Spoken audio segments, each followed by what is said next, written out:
Chicago in the 60s on the north side of town. The kind of death was a hell of a fella, making money from his students, his books and his stories.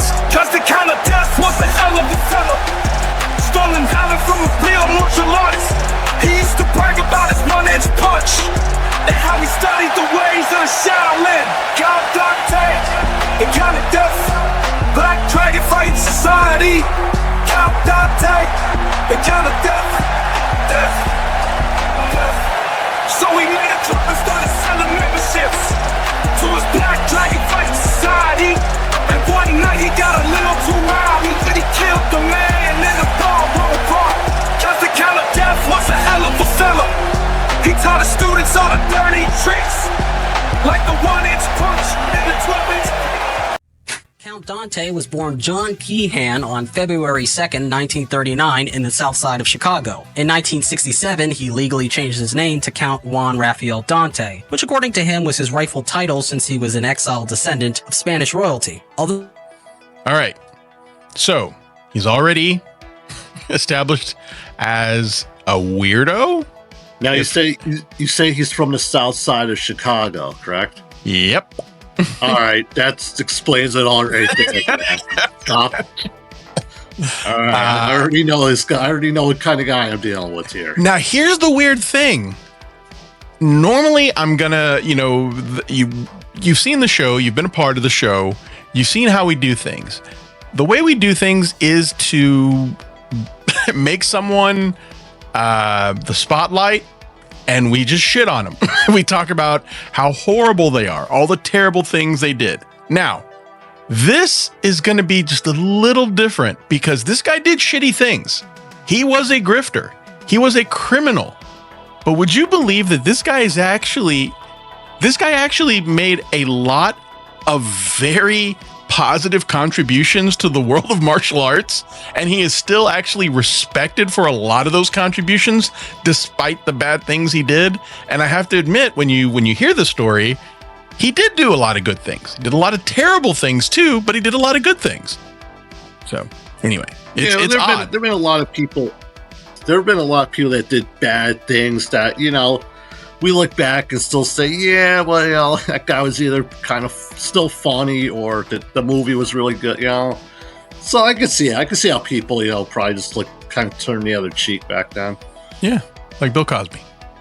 Although he was actually born Irish, he insisted that his family fled Spain during the Spanish Civil War and changed their names in order to hide their noble heritage once in America. Needless to say, this is all bullshit. Count Dante was quite the character. Those who knew him described him as a large man who wore a purple cape, a freshly trimmed beard, yellow fishnet leotards, and a black gi. He was also known for walking around town with a lion cub on a leash. Throughout his life, he wore many hats. He was a hairdresser who owned salons. He would regularly be hired by Hugh Hefner to style the hair of play. Did you hear that? He was a hairdresser. Wait, was that Adam Sandler movie? What's the one? Oh, fuck. The one with the silky smooth. Oh, Zohan? Zohan? Yeah, Zohan. Oh, God. I wonder if this guy was the inspiration for Zohan. I don't think so. Okay. No, but that is an interesting part of the story. He was a hairdresser. Come on. Don't, just because a guy is a hairdresser, you don't got to label him in that category. Come on now. This is 2025 now. Look, there is somebody backstage. Oh, thank God, that's my cue. All right, thanks for having me.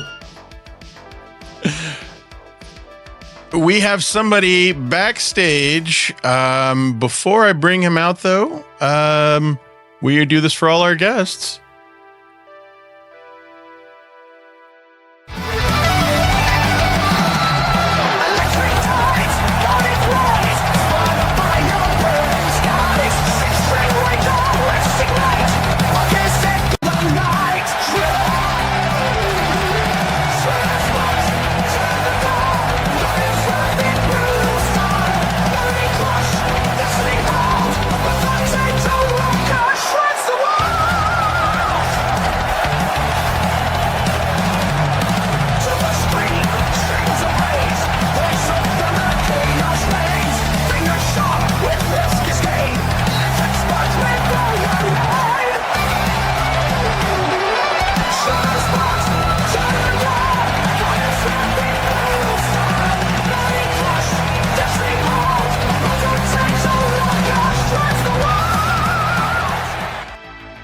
please welcome Cardiff Electric. What's happening, buddy? How are you? Yes, you are always welcome here, sir. I know you invite me so often. Yes. And I figured if I gave you 4 minutes today, you would leave me alone. Okay. When do we start the clock? I have not started the clock yet. It started when you started that intro. And that was 3.5 minutes. But that is awesome. I love that. You've never met me. You can ask JT. The likeness is uncanny. That was created by Gummi Chainsaw. Okay. Look, I know you think I'm this big, huge Dabbleverse celebrity. Probably going to win Dabbler of the Year again. I do appreciate you stopping by. Shut up! Who? Me or Ding Lizard? You! It's my show! Yeah, good. That's a good term. I am not going to keep you here. I actually just wanted you to stop by and say hi, and I'm going to start what are you talking about? I heard this. you talking about totally straight. I heard you talking about totally straight male hairdressers, which, again, doesn't exist. But what were you talking about before that? So, there was a guy named Count Dante who was a hairdresser who actually became the person to bring over teachings of the Dim Mak to Western society, which was the death touch. Mm-hmm. If you know anything about that story. Hamhead, thank you for the $2. Cardiff, favorite way to consume potatoes, sans cum. Thank you. You know what's funny? What's that? The whole time you were telling me what you were talking about before, I was looking for the thing on EV Mux, how I leave quickly, and I couldn't find it. I've never been a guest on EV Mux. Just hit X. Just X out of the window. Yeah, I know I could do that. Just close your browser. I know, I could do that.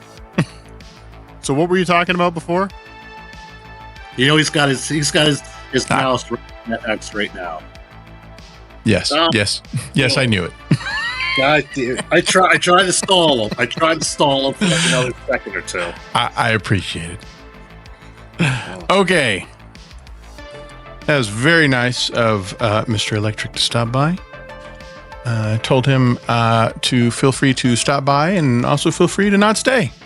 I actually think that I'm going to start doing that more often, just asking people to stop by. Stay as long or as short as you want. Thought he would be a good one. I tried it with also Eckel on one episode not too long ago, and I kind of just liked the dynamic, you know? I don't feel like I have to entertain them. I don't feel like I have to keep them involved for very long, and just say, go whenever you want. Anyway, so you might be getting some of those too.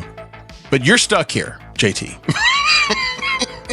He also owned a string of porn shops, and he was a main player in the 1970s Dojo Wars. But what he was mostly known for was his bogus karate manual called The World's Deadliest Fighting Secrets. Shops? Yep. This guy was an entrepreneur. That should be like red flags. Like, I mean, just awful. Especially in the 60s and 70s. I mean, it's not like... Oh. Yeah. Oh, you know, I didn't even think about that. Yeah, in the 60s and 70s, it was so much weirder and way more gross. But yes, this guy was he was an entrepreneur. And that's part of this story is he finds a way to start making money. Which, I mean, you can't really blame the guy for. But let's hear more about it. Which he sold in the back pages of comic books for $5 a copy. Yes, this is the deadliest and most terrifying fighting art known to man, and without equal. Its maiming, mutilating, disfiguring, paralyzing, and crippling techniques are known by only a few people in the world. This is the only book ever written on Dim Mak. An expert at Dim Mak, the most advanced form of Kung Fu, could easily kill many Judo, Karate, Kung Fu, Aikido, and Gung Fu, yes, Gung Fu, experts at one time, with only fingertip pressure, using his murderous poison hand weapons, instructing you step by step. JT, should I fall for it? No, I was enjoying the video. I wasn't noticing anything or anyone else. I was enjoying the video too, but he's so adorable though. I should give him another chance. All right, okay. Now before we bring him out, he has to have another intro. Just kidding. What's going on? Hello. No, I was legit staying for a little bit, but my phone rang, as you heard, maybe. Oh, I didn't hear it. Yeah. No. Oh, you're over there. You are welcome to stay. Who's doing all that? Me. Your hands aren't moving. Oh, you mean my avatar hands? Yeah. Oh, where do you want them? So cool. Yeah. Your tits. I want one on each tit, but I want them crossed. I want you to cross arms on your tits. Go. Hold on. I actually can do that. Give me a second. It's gonna take me a second. You're a puppet. Hold on. Shut up.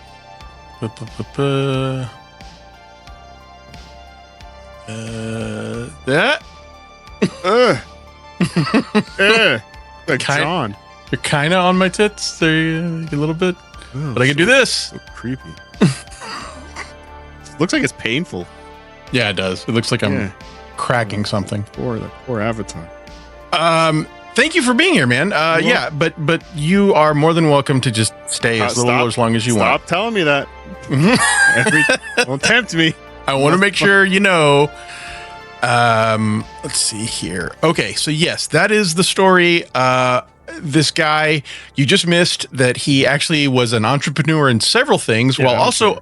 Hold on. You're gonna like this part. Okay. While also being a hairdresser, also owned lots of porn shops, and then decided to start dipping his toes into the world of fingertip pressure death matches. Let's go back to the porn shops. Okay, let's go back to the porn shops. Yeah. There's not much to it, but he was actually a hairdresser on staff for Hugh Hefner, apparently doing hair for the ladies of Playboy. Nice. Yeah. Were you a porn shop guy? Or was that before your time? You're a young man.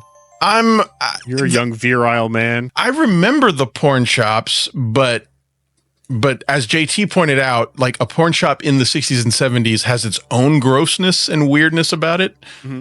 They became way more mainstream as I was growing into manhood. Blockbuster type porn stores. Yes, exactly. Mm-hmm. Do you remember the did you guys have the video stores? Not Blockbuster refused to do it, but there was the occasional video store that had curtain.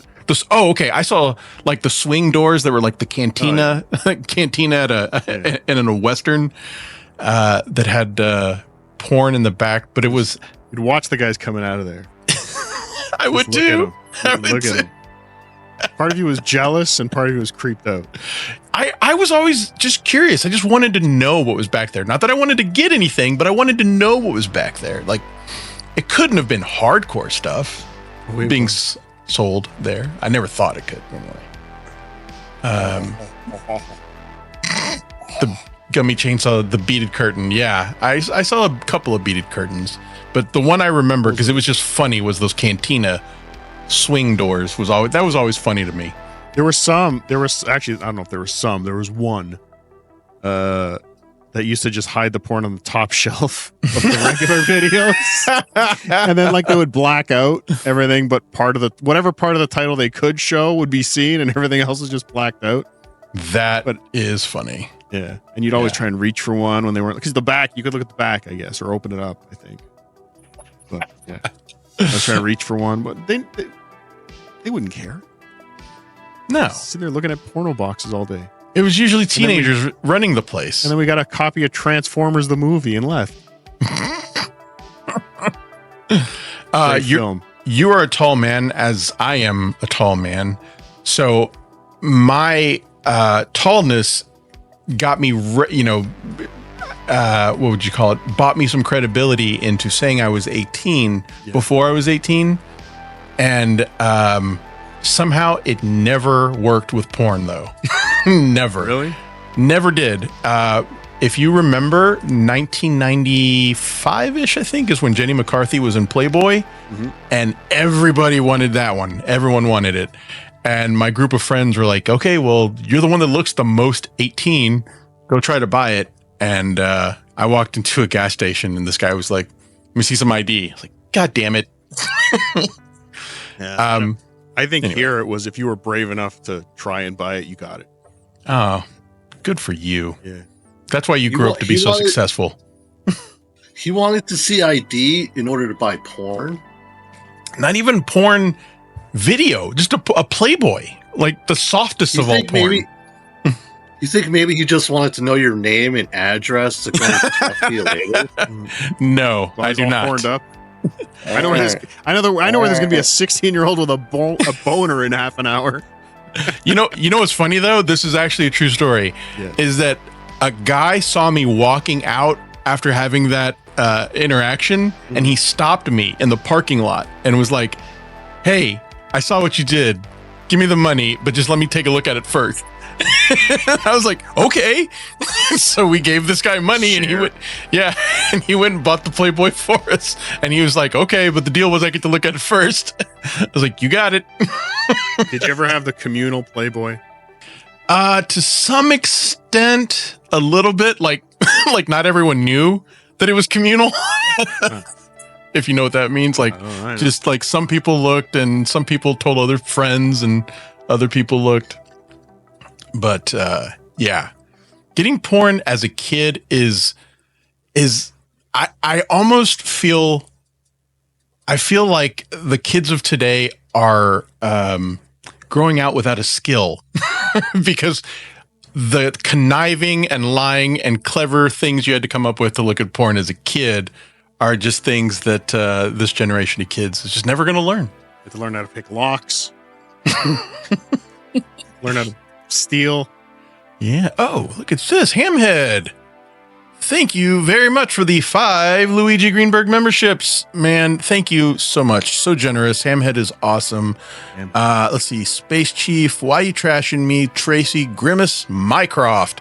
Man, got some new faces in here. Thank you. Thank you so much, Hamhead. Now, Cardiff, I know that you are a fan of the show, and you never miss an episode. Yeah, I subscribed today, actually. Oh, okay, good. Yeah. Good. Glad to know. And I Hamhead unsubscribed today as well. Hamhead has very specific requests when he sends in something, and he likes it when we do this.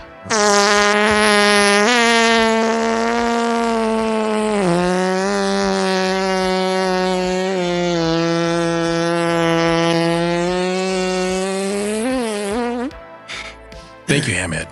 So you mean chatters give you money and then you do tricks for them? Not just tricks. Well, I guess maybe it is tricks, but it's really like it's in the same category of trick every time. But they still make us, yeah. Who doesn't laugh at a good fart? It's part. Oh, you see, now that is an iconic fart. That is an iconic fart. That is. What are the other iconic farts other than that? Ooh, good one, man. That's an interesting question. Because there's got to be more than that. When there was, well, JT, this is your area of expertise. Iconic farts, go. I'm trying to think of what I can't. There had to be one like a political figure did it like during a speech or something. Didn't the Pope fart once or something? Man, that does sound kind of familiar. I'm Googling famous I know. farts Oh, right now. I know another iconic fart. I know another one. Go. Famous Canadian William Shatner, Wayne Gretzky, doing an interview, farted during an interview. No, once. that was a gonk.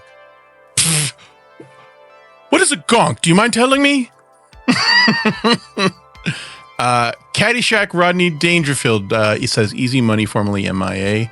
Didn't Bush fart? Yeah, I think that does sound kind of familiar. I don't know. Anyway, but yes.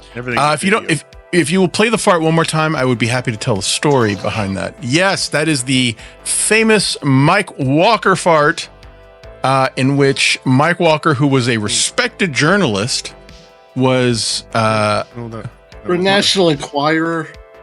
That wasn't the Mike Walker fart. That was an OJ. Oh, it was an OJ fart. I recorded that backstage at a drink potato soup once. Oh. Yeah. Mike Walker fart's very different. This is the Mike Walker fart. Subtle differences. OJ, if you didn't know, is a fart mimic. He does fart impressions. What? Yeah, no, he's really good at it. Is he? How did he train? JT. How did he train to do that? JT in Detroit. He actually learned how to do it in Detroit. JT would put his mouth around his asshole, and then he would adjust the cheeks to get the tone they were looking for with his mouth. JT would do that.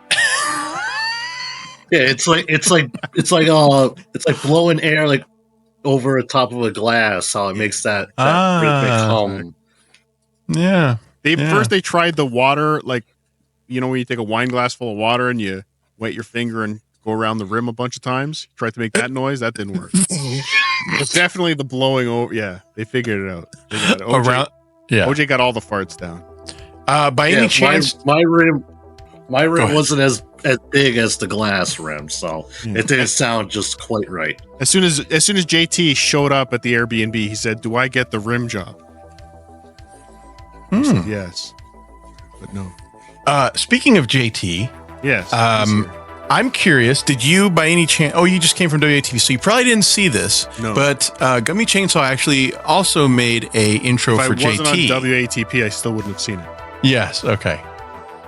You know, I'm so nice to you, and you're so mean subscribed. to me. Like, I clicked the Eevee Mux link before I hit clicked subscribe. Let's be honest. So they say that network. What? Huh? You cut out. Huh? You cut out. Oh, what did you say? No. Okay. What did you say? You know, before we started internet connection, now I'm like, what the fuck is going on? It's like it starts in someone else. It starts like on a roller coaster and then goes up and then down. JT, are you having a stroke? no, I'm not having a stroke. Okay, start again. I said, well, now the joke's already passed. I forgot what I was even fucking saying.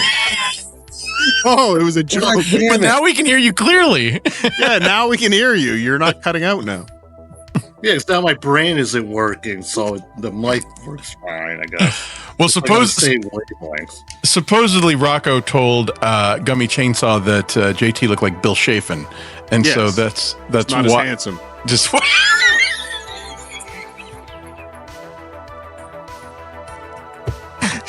And I understand this is coming from somebody that hides their disgusting face with a potato filter. Yes. But ladies and gentlemen, if you've ever seen what Luigi Greenberg looks like, oof. He's disgusting. Oof. At least I'm not pretending to be a handsome, chiseled man beast. I don't either. I am. Man beast. Man beast. What? I'm looking at the chat here. Why? Am I not interesting enough for you? Hold on. Not a famous fart, but Benjamin Franklin tried to come up with a food additive to make people's farts smell like perfume. Tried to corner the market on sweet-smelling farts. And that's why that was the best president of the United States ever. I've never heard that, but hey, I'd love to believe that that's true. Is that poopery? Poopery, but for your asshole. Not a joke. Poopery was hiring lawyers a couple of years ago, and one Luigi Greenberg might have thrown his hat in the ring to work for Poopery's legal department, which I have no idea what their legal department does. Who's suing Poopery? Would love to know. Just didn't smell what I thought it was going to smell like. I was like, I want the story to tell. I want to tell people that I work for Poopery, but they never called me back. That's true. Yes. Maybe they're anti-Semitic. Yeah, that must have been it. The name must have thrown him, Luigi Greenberg. It tends to throw a lot of people. Mm-hmm. So I know. What do you know? I have actually tried to not bother you too much about the show because I realized I did ask you to be on a couple of things with Eckel and I at the beginning, and I was like, you know what, I'm going to give him a break. Mm-hmm. Yeah, and I was like, you know, I've used up my Cardiff favors. You have. But then you've really never done anything for me. You only helped Rocco. Oh, that is not true, sir. That is shut up. Not true. Shut up. And then I remember all the legal favors I do for you guys. Right. No. Then I remembered, oh, wait, you asked me to do a show a couple weeks ago, but I couldn't do it. So I was like, man, maybe he opened the doors for me to ask him to come on. What did I ask you for? I don't want to give it away. Oh, it's still pending, isn't it? Sort of. No, I think I remember now. I don't Yeah. remember anything. So I was like, cranky.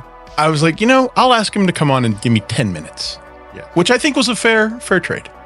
It is fair. Are we done? If you want to be done, you can be done, sir. What? What?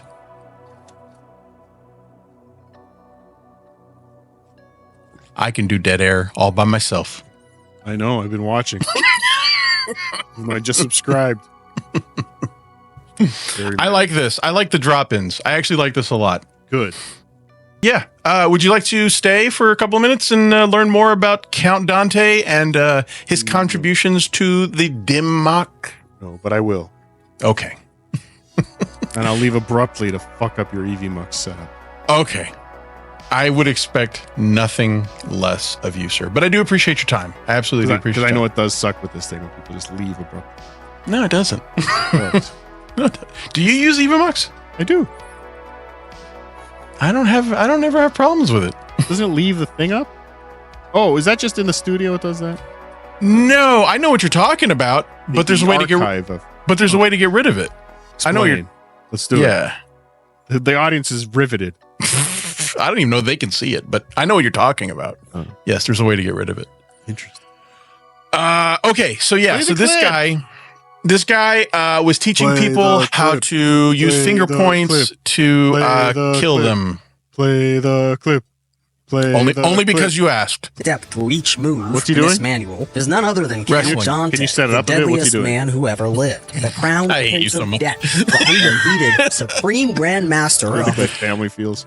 This guy was Irish and then said, no, I don't want to be Irish anymore. I want to be Spanish nobility. So he changes his name to be more Spanish sounding, and he's a hairdresser, owns porn shops, and then starts learning martial arts, and then realizes he can sell the death touch to people. Of course it's all bullshit, but he makes a lot of money. And this is going to be the first of 4 episodes dedicated to fake martial artists who claim to have supernatural powers. Our next episode is going to be Frank Dukes, a famous Canadian, played by Jean-Claude Van Damme in the movie Bloodsport. That guy was full of shit. Full of shit. When you're doing Phil Elmore. Phil... I think, it's funny, not a joke. I believe Phil Elmore has a story of being threatened by one of these 4 guys. I think he really does. But yes, this is Count Dante from Chicago. Next one, Frank Dukes from Ontario. That's one of your places, right? I don't know. I'm from Saskatoon. Saskatoon? Yeah. Saskatchewan. Regina. fighting arts, winner of the world overall. Needless to say, Count Dante was quite the marketer, and he used his talents to host tournaments which actually benefited from his over-the-top promotion. For example, we are going to see demonstrations of the Dim Mak before the night is over. Old Bruce Lee showed up at one of his events, but sometimes he'd get carried away and let his big mouth get him into trouble. In one case, he claimed he could kill a bull with one punch. He even went around town with the bull on the back of his flatbed truck in order to promote the event. But when that is a true story. He started marketing himself as being able to kill a bull, and then there weren't enough people who were signing on to see it.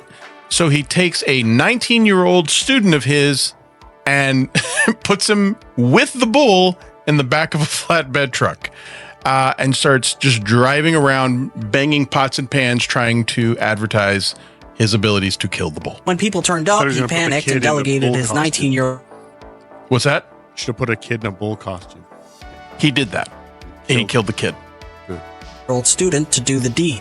However, the student bailed, leaving Count Dante alone to cancel the show by telling the crowd that, quote, the event was being shut down by the Chicago SPCA. Although he was a charlatan, Count Dante managed to convince himself that And then he just kept the money. he was actually a badass. He somewhat famously went to Muhammad Ali's house and challenged the heavyweight boxing champion of Listen. the world to a If you buy tickets, Oh, shit. Fuck. if you buy tickets to watch a guy kill a bull with one punch, and the event doesn't happen, I mean, you get what you deserve. I agree. It's a terrible thing. It's a terrible story. Poor bull. Yeah. Unless they cut it up after and make bull steaks. Which I believe he did with his own bare hands. He chopped it into bull steak. That's not bad. Dante managed to convince himself that he was actually a badass. He somewhat famously went to Would you Muhammad go to Ali's a house and restaurant where you have challenged to the kill your own heavyweight. animal? No. It's the same reason I hate hunting. I'm a total coward when it comes to hunting. I'll eat meat. I do not want to see it dying. Because, I mean, I've gone to Korean barbecue. That's kind of the same thing, right? I was thinking, like, what animal can you bring into a restaurant and kill on site? Bring it yourself. It's a business, JT. They would sell you the animal to kill. Oh, I'm sorry. I was thinking like you're at a table. Here's this chicken. Like bring up a cow. Can I How would they make money with that? How would they make money with that? Can I pay you money to kill my chicken? I thought it'd be interesting. You bring the family out to dinner and they bring up, a couple live chickens and the kids get to pick which one they eat. I think that's fun. Honestly, though, I think this is a thing. I think this is something people would do. That choke the chicken to death, fry it up. It's fresh. Plucking's going to take some time. You get to chop the head off. You could be the one to do that while they prepare it. And listen, I'm not promoting animal abuse here. I mean, we're going to eat the animal. We're promoting farming. We're promoting creative ways to eat them. Eat local. Yeah, have you seen the price of eggs recently? Wait, yeah. What's it called? Artisan. It's called artisan. Artisan. Yes. Fresh. I want fresh food. That's what Robert Kennedy wants us to have. Fresh food with no red dye number 5. Isn't that a thing? I don't know. I stay out of politics. Because you keep talking. But no, I'm a total coward when it comes to hunting. I absolutely would never hunt. I don't even like fishing because I don't want to see a fish suffering. But yeah, I do eat meat. So I guess that makes me a hypocrite. Boxing champion of the world to a fight. He also challenged the wrestling champion and the judo champion of the world, although none of those bouts ever came to fruition. Regardless of that fact, he still claimed that he was the world's deadliest fighting arch champion. I bet a really funny person would have referenced it earlier. Managed to piss off the rest of the American dojos. Their major gripe was that Dante was running tournaments without the use of padding, with an emphasis on full contact kumite style fights. They took their anger to the press and publicly admonished Dante for hosting tournaments, which they called an insult to traditional karate. Dante responded by saying that he knew many black. So, interesting story is that this guy is respected because karate tournaments, people didn't hit each other. That sounds crazy, but that's how they were originally done. They didn't actually go, punching people in a karate tournament. And he was like, that's stupid. We're teaching people how to punch. They should punch each other. And he was considered to be crazy. He was considered to be a lunatic for having that idea. And he went with it. Black belts who wouldn't win in a street fight. Sorry. This isn't the guy. I've always heard Joe Rogan talk about a guy that pretended to go to this death match tournament in the middle of the woods one week, and he just showed up on the Monday with a giant trophy. I believe the guy super secret tournament. Nobody can know about it, but he won. Yes, I believe the guy that he was talking about is the guy that I referenced earlier, Frank Dukes, who was the Canadian guy who was played by Jean-Claude Van Damme. He's actually from Ontario. Was played by Jean-Claude Van Damme because that dude did that all the time. He apparently, you know what? No, that's actually a specific part of his story. That's a specific part of his story in which he was being interviewed by, I think, Black Belt Magazine and said, check out this trophy. And someone dug deep and they found out that he had bought it himself. Yes, that was Frank Dukes. He's going to be the next episode. Oh, good. Yes. I'll be watching that one. I won't. No, you're going to be here. You're going to be here. You're going to be here watching it with me. Dylan from somewhere with the clerk's rifle. Wasn't even supposed to be here today. He had a great, Dylan from Summer actually had a great Clerks reference in my last episode where someone at one point mentioned the number 37 and he just went, in a row? He was on the show. And I didn't get it at first. And when I got it, I lost my mind laughing. I was also drunk. That the other dojos were teaching a watered-down form of martial arts. He ended his statement by saying, "Karate is for sissies." And now it's time to talk about the Dojo Wars.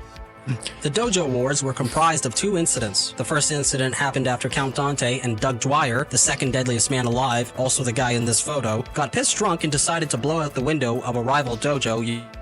They got dynamite to blow up a rival dojo just cuz. Using dynamite caps. This brilliant plan ended with them getting arrested and charged with attempted arson. The second incident was a brawl between Count Dante's Black Dragon Fighting Society and the rival dojo Green Dragon Society's Black Cobra Hall of Kung Fu. Is this a No Mercy guy? It sounds like it, doesn't it? It's essentially the same thing. And I don't know how much, I forget how much detail this video goes into it, but they also fought with the traditional Chinese weapons that you see on the wall of a dojo, like those big long spears. Yeah. And one guy had a mace. Stars. I don't know about that. One guy literally had a mace.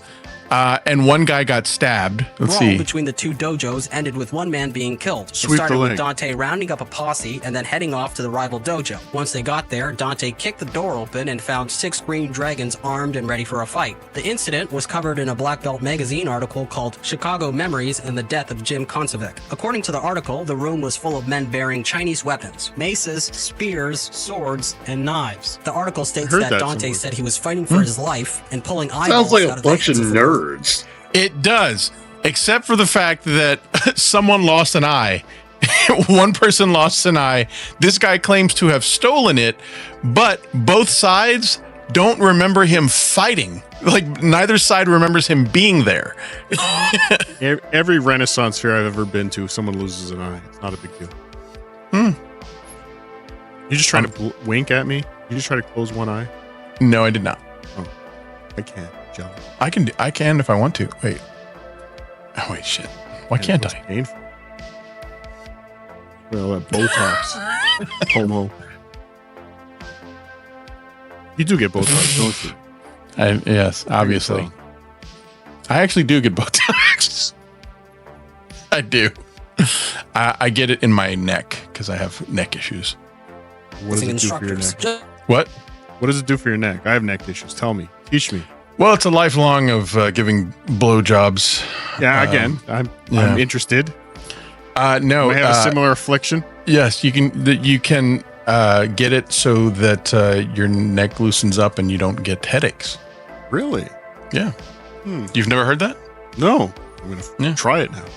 I also grind my teeth when I sleep, and so sometimes if I am doing it for like a long amount of time, it will make my jaw weak and give me headaches also, and I'll get Botox in my jaw. Also loosens up the back of the throat, you know. You sound like a pleasure to be married Take some to. tile. No, seriously. For neck issues and for jaw issues, to avoid headaches, I get. It's not the amount of Botox you would get to, like, you know, smooth out a line or anything like that. But you can use the rest for that. Yes, to smooth out any kind of wrinkles on your body wherever. What would Botox do to your dick? I would imagine you wouldn't be able to feel it. I would imagine, which could be a good thing. Yeah, You never know. go all night. Just to be clear, Dante didn't pull any eyeballs out, but he did lacerate the eye of a rival instructor, causing an injury that would later require surgery. During the chaos of the brawl, Jim Konsovic was... Oh, yes, Hamhead. I actually meant to make that observation, that comparison. It totally sounds like the Anchorman fight scene. Totally does. stabbed by a sword that was thrusted into his left side. After being stabbed, Jim yelled for the rest of the Black Dragon Society to get the fuck out of here, but Jim only made it 3 steps before dying in a pool of his own blood. According to the same article, Count Dante had been found by police hiding under a desk in the back office. There was a trial set, but all charges were dismissed by a judge who couldn't believe what he was dealing with. According to the Chicago Tribune, I stepped away for a minute. Can you rewind the video? I did rewind it. Everyone involved a lunatic. Yeah, this is where we They're left each as guilty as each other. After the case was dropped, Count Dante vowed that his days of fighting at the drop of a hat were over, and that he would not accept any challenges unless he was attacked first. Okay, so I think we get the basic outline of the story. I don't want to waste anybody's time. Do y'all want to see a demonstration of the Dim Mak? Yes. Okay. How about you, JT? I'm going to need a full vote. Yeah, like, is this guy going to actually drop dead? Like, faces of death style? We don't know. The rest of this video is actually looking at the book that this guy sold and became a millionaire from, talking about this, and not a joke. His method to it was that it wasn't the same spot at every time. Depending on the day and depending on the time, it could be different. And occasionally, it was the butthole where the finger had to go. Not a joke. This guy had a website?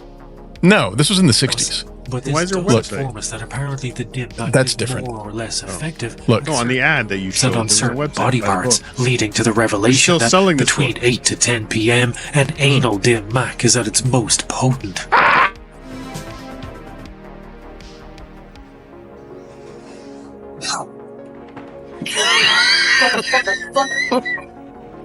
that guy's name is Tom Cameron.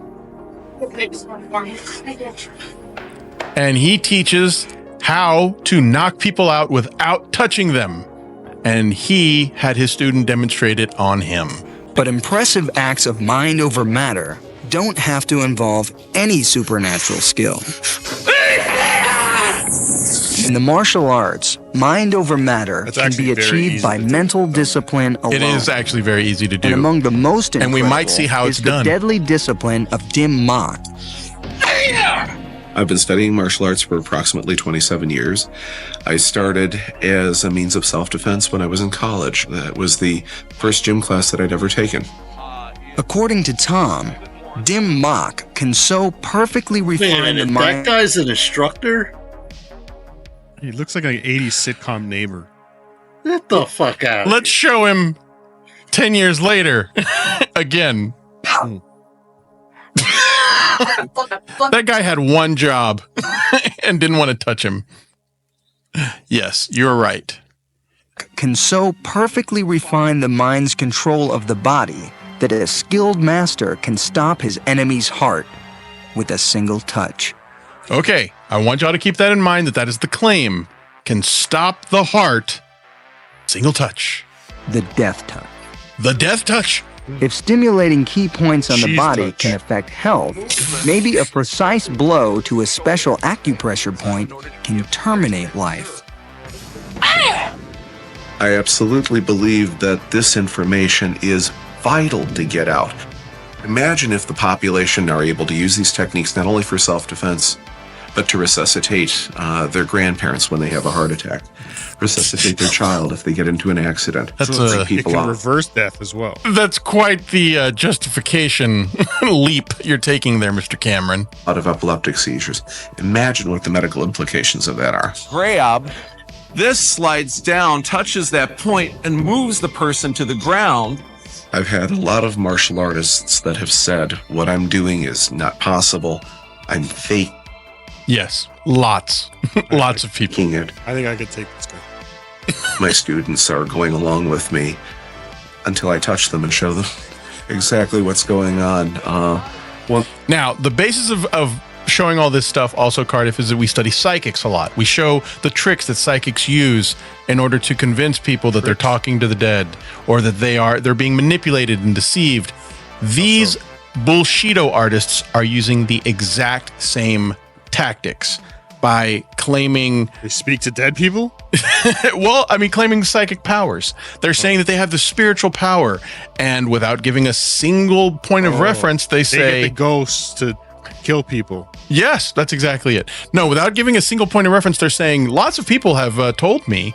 You know, it's kind of politician language to some extent, but it's manipulative, Everyone's it's deceptive. Everyone's saying Very Chad Zumach. very Chad Zumach, and very John. A lot of people have told me that this happened, and they are saying that I'm teaching this, but then I show them that they're wrong. You're going to see it. We in our last episode, we actually gave names to all of the techniques used by psychics, and you're going to see some of those if you've seen that episode. Once they've been touched by me or somebody who is skilled at what this is, there's no doubt in their mind that what we're teaching is real. Mars. When I celebrating gave a demonstration a couple years ago at the National Championships, one of the ramifications was that a group of martial arts instructors tried to have a contract put out on me to silence me from teaching these techniques. So a contract was put out on his life to stop him from teaching these techniques. Good. Yes. Success. Hamhead, are you a doctor? No, but I know karate. Exactly. Yes, it's difficult to get this information. I feel like all this was important for the build-up. When you say a contract out on you, what do you mean by that? They wanted me dead. What incredible skill are these martial arts masters so afraid of that they would make this alleged threat? The energetic results of some of these techniques, For the first time on television, Tom Cameron has agreed to show us. Are we prepared to see this? Are you Jeff ready? Schultz, I'm a nurse paramedic with Justice Fire Department. We're going to be checking his blood pressure, his pulse, and his respirations. And we need to do this to get a baseline set of vital signs before Master Cameron performs the actual heart stop. Closed-minded thing that you laughed at, Luigi Greenberg. Men can be nurses too. Some of the best nurses are men. I'm laughing that he called him Master Cameron. I wouldn't want my nurse to call me Master. My male nurse. Absolutely, positively, under no circumstances attempt to duplicate what I'm about to show you. Don't duplicate this. What is JT. physiologically happening to him is his heart is turning off. His heart is turning off. It's like flatliners. Flatliners for stupid people. This is the actual technique. One of the actual death touches. Now, I just want to make it clear. He's made a lot of claims here. He's claimed he's going to stop his heart. The heart is going to stop, that this is dangerous. Watch. Somebody is coming at you with a knife in a lethal self-defense. Catch. You're activating the points on the top. Catch. He kicked him in the arm. Notice he's and already stopped his heart. Purple. The lips, the chest. You'll notice that Matt's heart doesn't actually stop, as Tom claims. But it does exhibit one irregular beat. Evidence or stunt? Oh, he's got a murmur. He's like, find me someone with a murmur.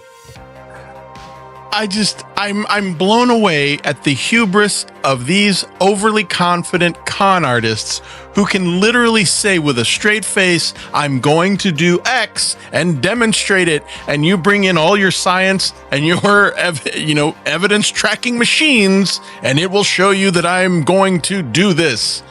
And what does it do? It shows he is lying. That's all it does. But he's not going to back down. He's going to continue to say his lips are turning blue. No. That is you saying his lips are turning blue. What the hell are they doing? I believe they are raping him.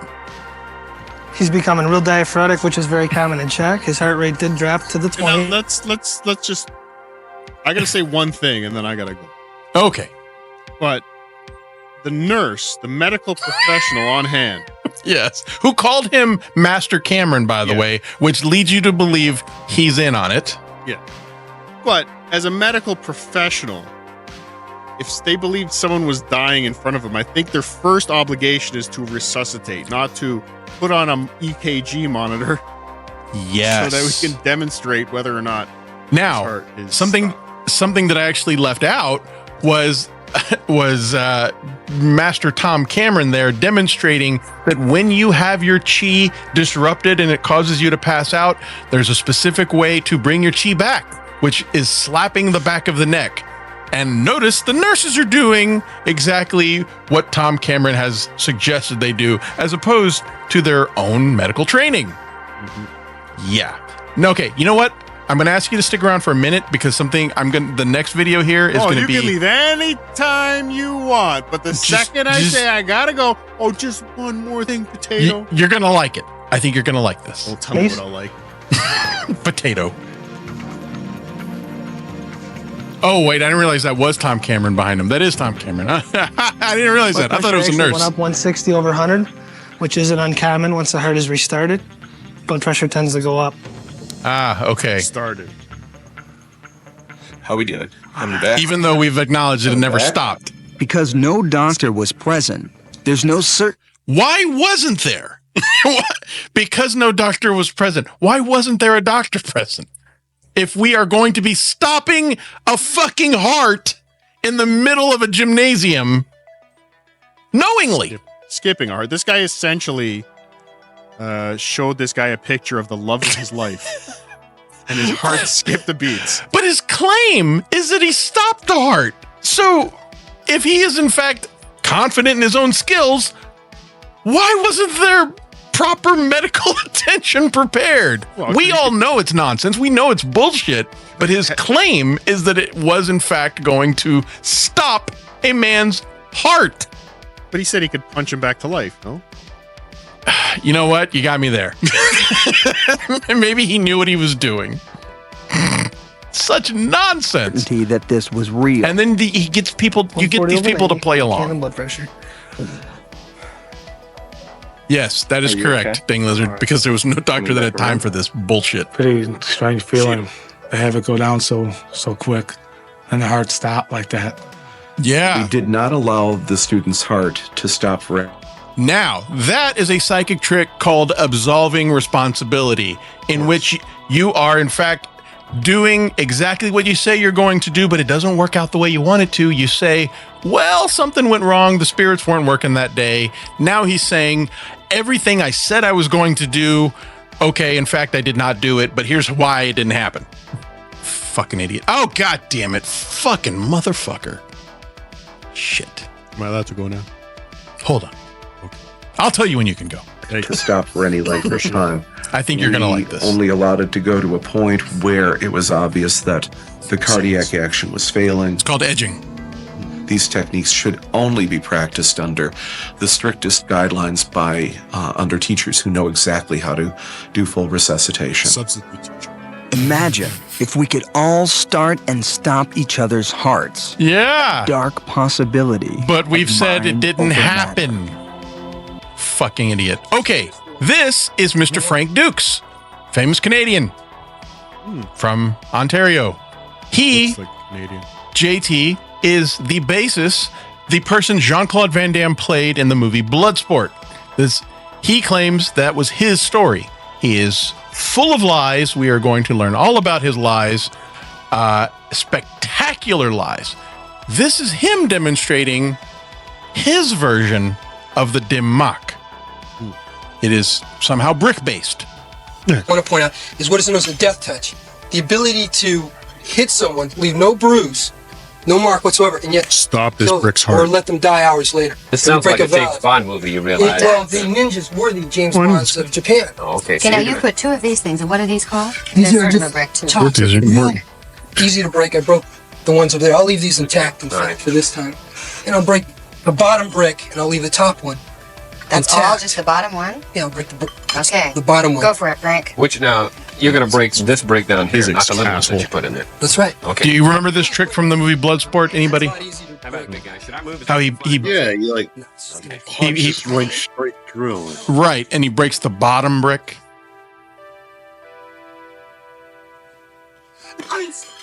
Oh, my heavens. Hey, and I will demonstrate. These two, not broken, ladies and gentlemen. Rise. Okay. I'm not going to do it. Now, what he does there is he starts talking about Dim Mak. He's saying, this is the Dim Mak, this is how it's used. And at some point he says, I was in the CIA. And she says, well, these are like ninja things. And he makes a comparison. He goes, well, the CIA is a lot like being a ninja. I didn't keep it in there because it was stupid. And he's stupid. And we're going to talk all about his stupidity. But here's another guy who does the Dim Mak. This is the part I'm going to like. This is what you're going to like. This is the last thing we're going to watch. Saturday, but for now we have a sneak This is a guy who says, I'm going to do the Dim Mak. Is that right? Yes. Okay. And then we're going to see his association. That's the brick right there. Okay. And why the glass? I'm gonna break that concrete slab with that glass without breaking the glass. Are you ready? I'm ready. All right, let's go. Now, watch what he does, and then watch the reporter. That's incredible. Wait, no, to be honest, I actually felt these bricks. These are real bricks. I mean, there's no joke. Oh, whoa, whoa, whoa! Wow! Check it out, baby. Guns. The reporter unknowingly, these are real bricks, exposed the trick. He was not warned beforehand. Now, nice this won't make sense. This won't make sense to Cardiff, but JT, watch this because we're gonna now loop it all back around to what we've been talking about. Okay, what is this over so here? far about Count Dante? Okay, go for it. Don't touch it. I won't touch it. Now he tells the reporter, "Stop touching shit." That's true. Oh, Gummy, pay attention to this too. You're gonna like this. Woo! You know what? Either way, that was impressive. Good job. Good job. Okay, so lots of discipline goes into martial arts. Real or not? Yes. Way to go. Okay. Black Dragon World Record Exhibition. He is a direct part of Count Dante's Black Dragon Fighting Society. Count Dante's legacy still lives on, and people are still buying into the bullshit. Is Count Dante still alive today? No, Count Dante died at the age of 36 from a cocaine overdose. The real Whoa, we didn't get to that part. No, we got a little sidetracked. I might have to make that some members only stuff. But yeah, died with a bleeding nose on the toilet. It's like Grant Fuhr.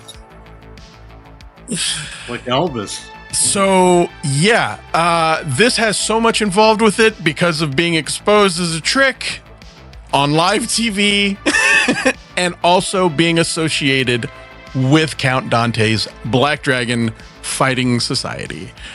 So there you have it, folks. You're free to go, Corn. You're free to go, Cardiff. Fucking asshole.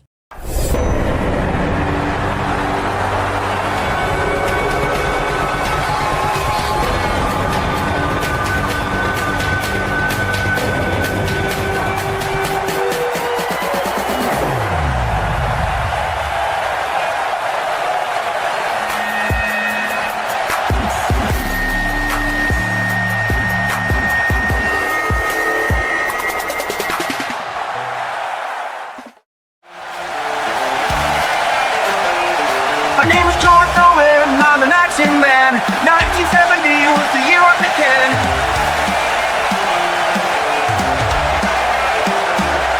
My claim to fame, my worship like karate. I said my death touch can make men potty. But then I got exposed.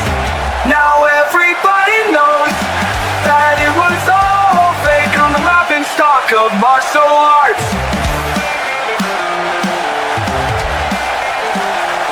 A lot of people think that I'm a fraud, and if I met God, I'd be getting ignored.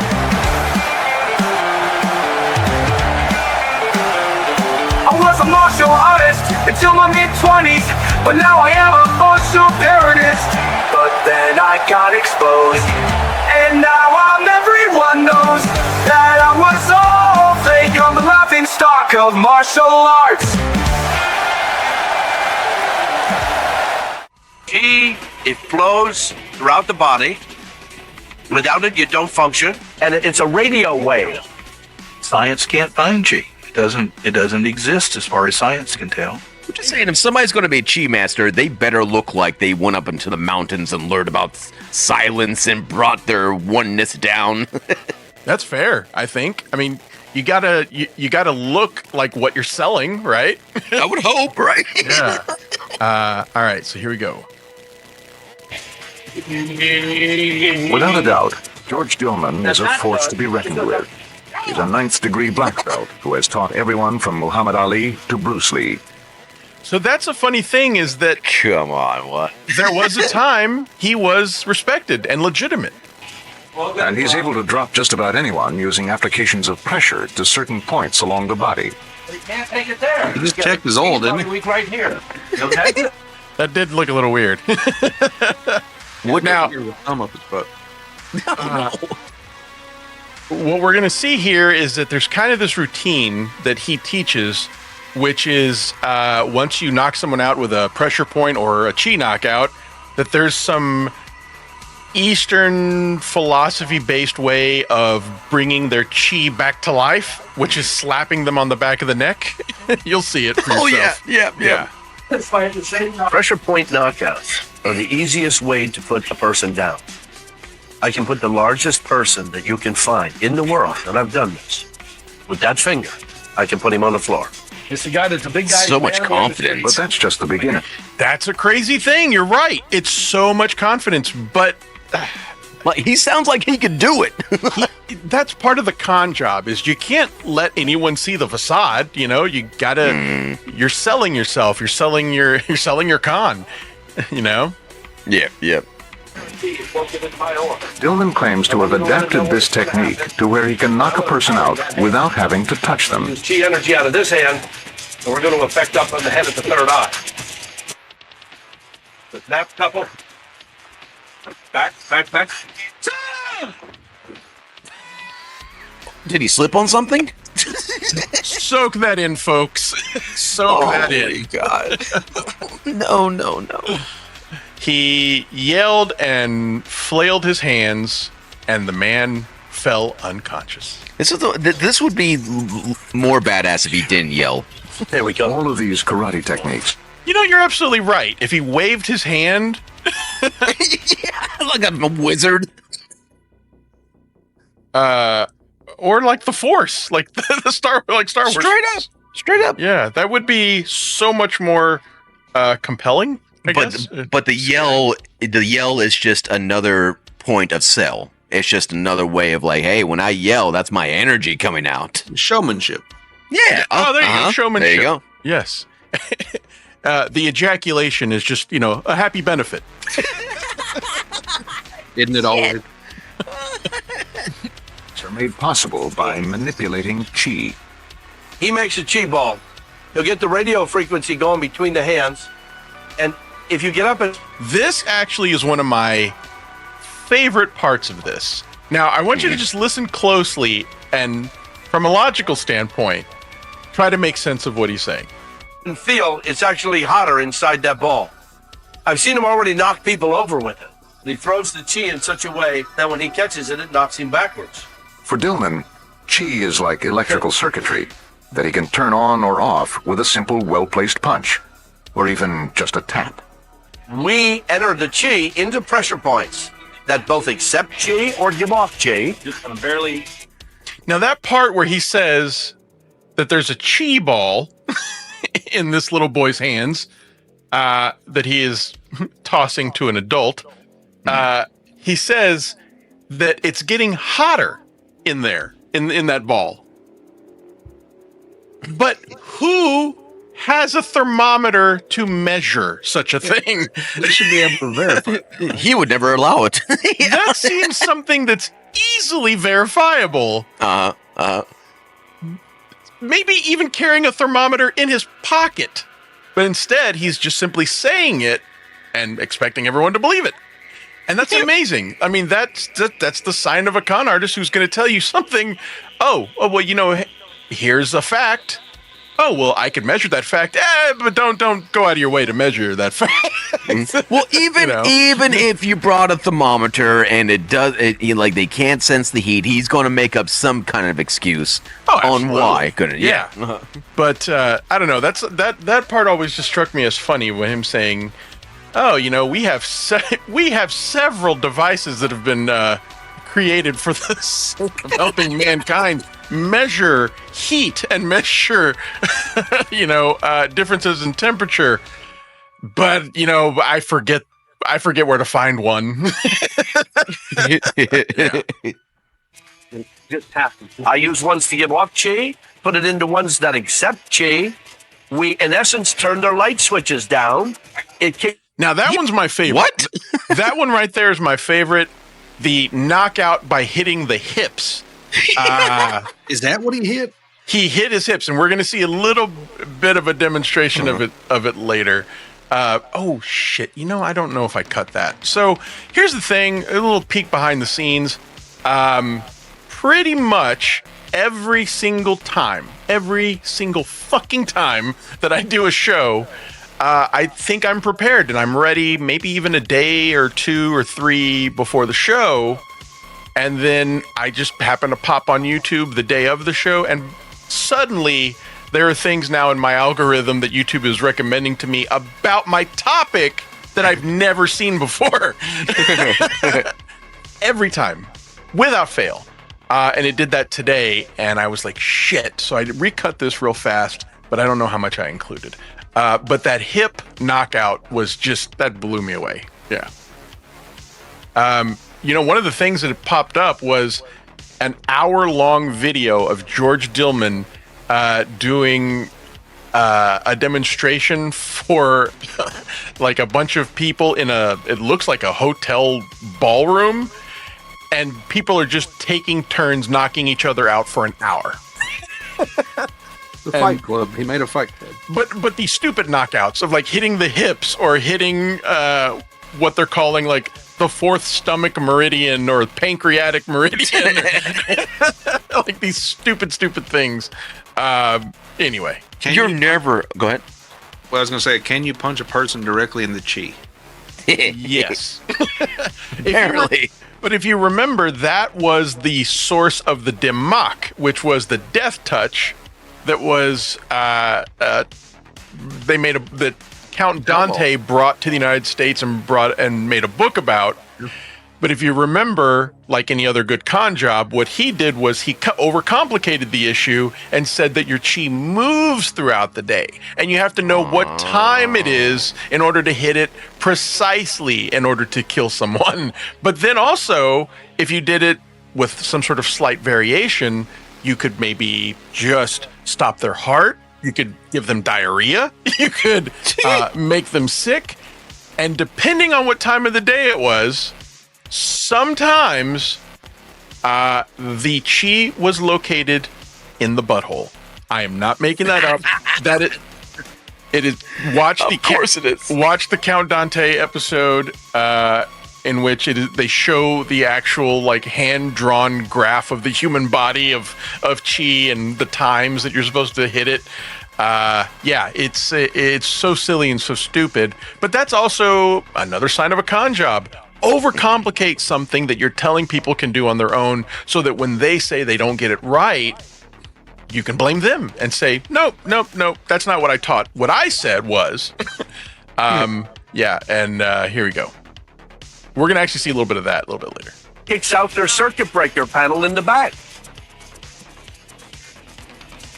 Pressure points can be dangerous. I've flatlined several people. All right, I want everyone to catch that. I have flatlined people. What he is saying is I have murdered people. I have murdered human beings with this. He is claiming to have killed people.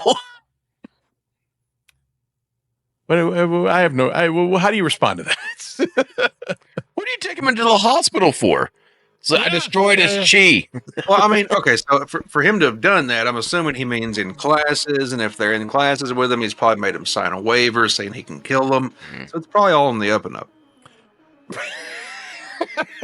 All on the up and up. You heard it here, folks. He's got to have an EMT to the side or something. You know what's funny, though, Corndiff? I don't think you're that far off, and you'll see why. I'm going to play a video a little bit later that actually falls right in line with what you said, and I never actually thought about it. You might be totally right. Yeah, all right, let's see here.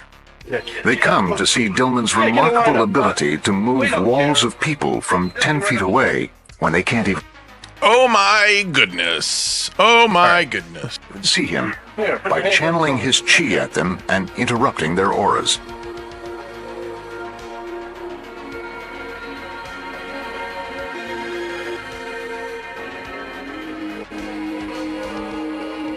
I locked with their aura, and I moved the line. I shouldn't tell you this, but I play with people in Starbucks, and I just stood there and I moved the line. So what he just said is he uses chi powers to move a line. Now, it doesn't make any sense because what moves the line is people getting their coffee. So what is he doing? Every time the barista handed someone their order, he just kind of held his palms up and pushed. For what purpose? Like, I mean, obviously it's bullshit. I'm not trying to make any logical sense out of it. But it just sounds like him being a dickhead. Like move out of my way as opposed. Unless there's some part of that chi that convinces people that they forgot that they ordered coffee and they're supposed to leave. It doesn't really make a lot of sense. I don't really get that. What the hell was with the cloth? That was to hide his movements of moving the chi so that no one felt compelled to do it based on his movement. Oh, like a good magician. Because that's what he's doing. He's doing an illusion. Because he's an idiot. So all he had to do was tell his assistant, look, once that curtain goes up, give it about 20 seconds. So here's what's amazing. And here's what is not necessarily explainable. I shouldn't say that. It's easily explainable. It's not clear what the explanation is. That is rational. Yes. Are these people under a, for lack of a better word, spell in which their own mind is creating this situation where they feel compelled to move because of a unseen chi power, the power of suggestion? Or are they just plants moving around because he said so and doing what he says? Personally, I think plants, and I think we're going to have to devote another episode to the evidence of the plants because there is evidence to suggest plants, but I don't think everybody's a plant. I think it's a combination of the two.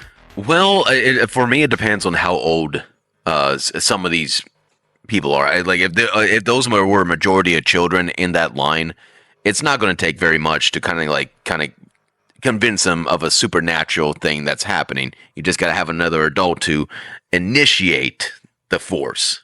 Very, very good, because you're going to see that's a lot of what's going on here, and that's pretty impressive. Called it. Yeah. But in that video where I was saying earlier that I had found of the hour long of him and these people just doing knockouts for an hour, it's pretty funny that it's very, very clear that someone is quote unquote unconscious, but their limbs are moving and they're like adjusting themselves to push themselves up a little higher, when they, so they don't hit the ground hard or so, you see some of that and it's pretty clear. I view everything this guy does as a slightly cooler version of LARPing. That's essentially he it. Found a group. He found other similar karate LARPers. I mean, this is just the shit they do, and they have fun with it. That's a great way of saying it. It's LARPing, but at the same time, I am curious as to what's going on in the heads of his followers. Constantly saying, is he buying it? Are they buying it? Yeah, exactly. I mean, we all know it's nonsense. We all know it's bullshit. But do his followers think are they being taken advantage of, or are they being for it and just happy about it? Yes. Are they helping perpetuate the con? Guys, you know what this sounds like? Like, honestly, it sounds like a cult. Like a little mini cult. It's not far from a cult. The first time that we reviewed this, I made the connection of this to your televangelists who are healing people. It's essentially the same thing, you just convince an audience that this is what they're supposed to do, and they do it. Okay, so we've talked a little bit about, I'm a big fan of studying magic. I'm a big fan of illusion. Studying illusions and studying the history of illusions. You know what the first step is to a good hypnotism act? No. Convincing your audience that hypnotism is real. That is a good start right there. Holy shit. As soon as you can convince them that this can really be part of the act, you get them to play along. And that's what's happening. So, anyway. And they all moved, and they all looked back at me at the same time. They went like this, and they said, "Fuck you." I looked back to what was happening to me. I looked, because I didn't want him to know I did this, right? But what really draws the audience's attention is Dillman's no-touch knockout, a karate move that could theoretically revolutionize combat as we know it. So I love the condescension in the voice of the narrator there. It's like, if this was real, this would really revolutionize everything that we know about fighting. But it's bullshit. I don't know how though, because somebody could be trying to do their little chi movements, but at the other end is an AK-47 shooting at you. I don't think those chi movements are going to be doing anything. Except that it can take years to learn. Essentially, he claims to be able to knock anyone out without touching any part of their body by just There's that throwing a sheet. giant The guy almost whammy at stumbled them. and fell just. Yeah. What we don't see is all the alcohol. Sometimes it drains me. I can get that way within a second or two if I throw the chi out too fast. Basically, what he's saying is, if I blow my load too fast, it ruins it for everybody. After seeing so many demonstrations, so many different techniques, so many different moves, you can't help but start believing. Now, to Chops' point, how old did that girl look to you? Maybe 16, 17? Teenager, definitely. Exactly. Who's the one who are participating in this nonsense? All the adults. So, Chops, you nailed that one. Now, hold on here. Why, if you look in the background, why do you need weapons if your chi is so almighty powerful? What a great fucking question. That is a very good question. Just in case it's not the right time of day and their chi's not working, you can take this little spike hit and you're good. Yeah, that's a pretty good point. Why do you need any weapons at all? That's a good point. Shit. Hey, I'm glad I had you on. You're opening up another door in your mind. It's just unbelievable. I know I have chi energy. You can see it with the half moons. My chi is up now because of the filming. I tell you too. Now, I don't know what the fuck he's talking about there. Who all just looked at their fingers just now? Yeah. And who looked for moons in their fingers? So he's talking about his, I guess his fingernails going more at an angle, but that's more of a, your liver's failing or something like that. It really has something to do with, health. It's not good. Diabetes. It's not good. Honestly, you got to get that shit checked if your fingernails are doing the half moon. Sir, that's a thyroid problem. No, it's my chi. You see, it just bends my nails. It's the only way I can tell. It's funny. The half moons are my fingertips now. That means the chi is just coming out. That's what it means, Chops. In case you were curious, it means the cheese coming out of all the pores of your body and your cock. This guy needs to be asked. This guy needs to be asked 0 questions. He's just going to tell you. He is all full of all the information. Oh, if you remember, he can't seem to shut the fuck up when it's good for him. Let's keep watching. But is the mysterious energy called chi really what's giving Dillman and his followers such extraordinary powers?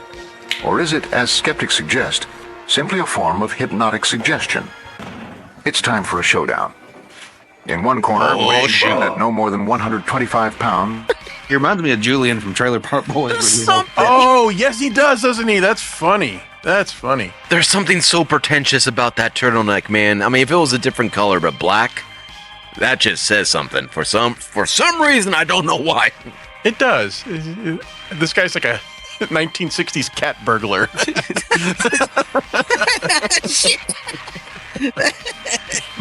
Is chemist Luigi Garnishelli. He thinks he can stand up to a knockout punch of chi because it doesn't exist. In the other corner, it's 8th degree black belt Leon J. Gummi Chainsaw the evil Steve Jobs. According to the South Park rules of the goatee representing the evil version, he's right. Forgot about that. One of George Dillman's top associates and fellow practitioner of the no-touch knockout. This ought to be interesting. In fact, when we did the test on Luigi, he was not ready to believe these things. Or maybe it was just staying there seeing what would happen. Asshole.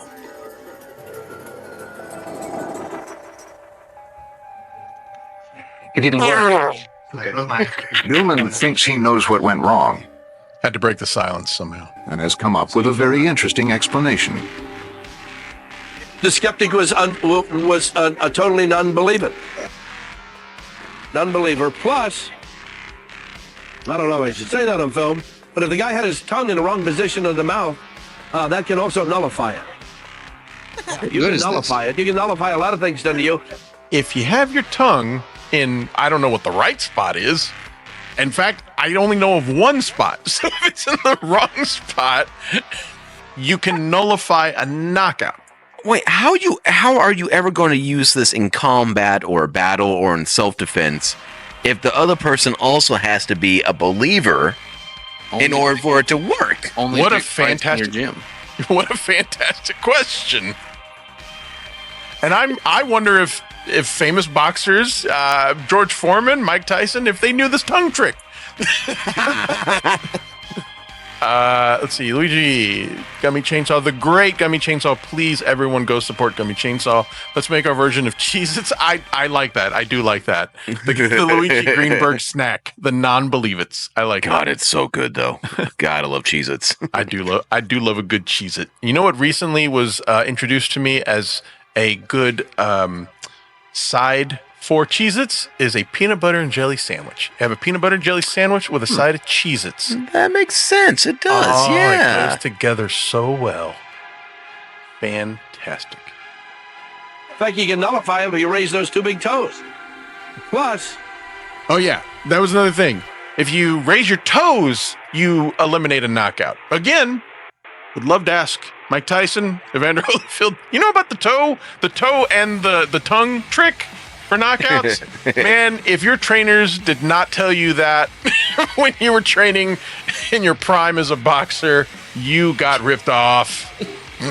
if I say I'm going to knock you out, and you raise one toe and push one toe down, can't knock you out. And then if I go to try again, you reverse it. If you keep doing this, I won't knock you out. Plus, I miss that scene in Rocky when his coach is telling him, "Keep your toes up, Rocky. Keep your toes up." Ah, you bum! You put your tongue in the wrong spot. The Russian's gonna get you that way. You bum! Women will make you weak in the knees, and keep your toe up. Oh man! All right, doing Mickey doing Bullshido lines. Oh shit! I could do this all day. A demonstration. How's that sound? That sound better than this nonsense? Why not? Wait. What'd you say, Corniff? Sorry. I said I can't wait. Okay, here we go. So here are going to be 2 demonstrations of George Dillman's pressure point techniques.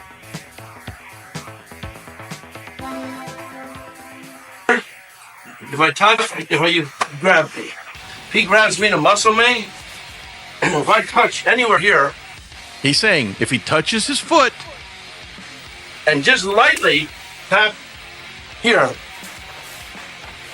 Whoa! What? If you touch the foot and slap the side of the head, you will go unconscious. If only I knew. If only. Did he keep? Can you roll that back? Yeah, sure. Tell me where to pause. If I touch, if you grab me, if he grabs me to muscle me, Foot on foot. if I touch anywhere here and just lightly tap here. Whoa! Don't know. None of us know because it's bullshit. What guy that's trying to get rough with you is going to go up to you and grab you the way that guy wait did? for you to hit him on the side of the head. Yes! Opposite, with the opposite side hand. And to be barefoot doing it? Oh, wait a minute. I'll bet stepping on the foot prevents you from moving the foot upward from blocking the knockout. Oh yeah, you can't move your big toe if it's being shoved down. Yeah. maybe I've discovered the science. It's bullshit. You should make a video cassette series and sell it. I tried. Nobody bought it. It was just headbutting and kicking in the balls and trying to bite throats. Getting back. We're gonna get him back. Okay. That sounds like it hurts, man. The drama that has to go into it. It's like, oh, we're gonna get him back. He's unconscious. He's so stupid. Yes, I'm a doctor and a karate expert. Also, this is just as good as a defibrillator. Can you hear me? Okay. Can you hear me? Sit there. I think he can because he was awake the whole time. If Hulkamania, stay till the end. Stay till the end. I wanted to injure, I would have a hold of the head and tread. That is the movement of injury. that is the movement where I fear that I will be injured. So stupid. Who buys this shit? What's this nonsense? Okay, so now this next one is one of the things that I literally found today. Strike. It's moving a cocker that I have. But you have 3 nerves, not here now, but you feel here and you feel a little nobule. Feel a little nobule right there. All right, so let's just pay attention because I do want to try to give him the benefit of the doubt. Let's see if maybe he's telling the truth. Maybe. Let's just see. Maybe he really believes in it. Like I was literally saying to myself, I think this guy truly believes in what he's doing. He's like lied to himself for so many years. It's become fact. I'm trying to feel my nodule right now. I've been stroking my nodule this whole time. He is saying, yes, if you feel around your chin, there's a nodule. Go dead center. Right here and you'll feel. I love the guy. The guy who's his little training dummy there is trying to do it too. He looks like he's doing the eating pussy thing with his fingers. Like you have a pimple. That's where the nerve ends. This side of his body is yin. That side of his body is yang. I need a nice... All right. Nodule in the middle. Yin and yang. All right, we following along here? Like, is this dangerous? Should I not be touching my nodule? Am I going to fall out? It'll make you go blind. Come here. You see me in. I was looking people over. Take your finger. Take this finger. You're going to hold it. You're going to hold that point. So they want to get it on the camera. The nodule is the pleasure center. Let me place it. I'm the one who knows this. I think she's fallen in love with you. So you're right there. Right there. Okay, now a little pressure down that way. That's it. I need a good yang. Yang, for you some like. I need a good yang. What the hell is this? So he is saying that there are 3 spots on the chin, 1 yin, 1 yang, 1 clitoris that you have to touch in order to have the perfect storm. Watch. The yang individual. You're going to stand off the side here, right here. You're going to take this finger. Now, this is the ideal situation. Oh, you're telling me. Because I got yin holding his yin side, yang holding the yang side. Listen to this. And I take that finger, and we just go in the middle to hunt. It's right there.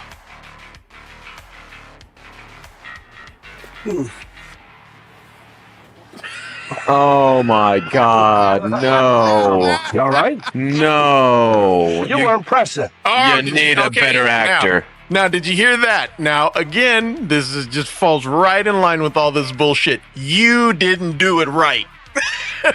That's why it didn't work. He just yelled at that little girl, "You weren't pushing, you bitch." Dude, if you look at the guy's eyes as he's kind of like backing up, it's so bad. It's terrible acting. It is terrible, terrible acting. I like how the two assistants are laughing. Yes, exactly. They are both laughing at this. And then he says, "You didn't do it right. Do it again." Hold that. Press. You press. Oh my God! He had to make the Hanna-Barbera gong sound noise.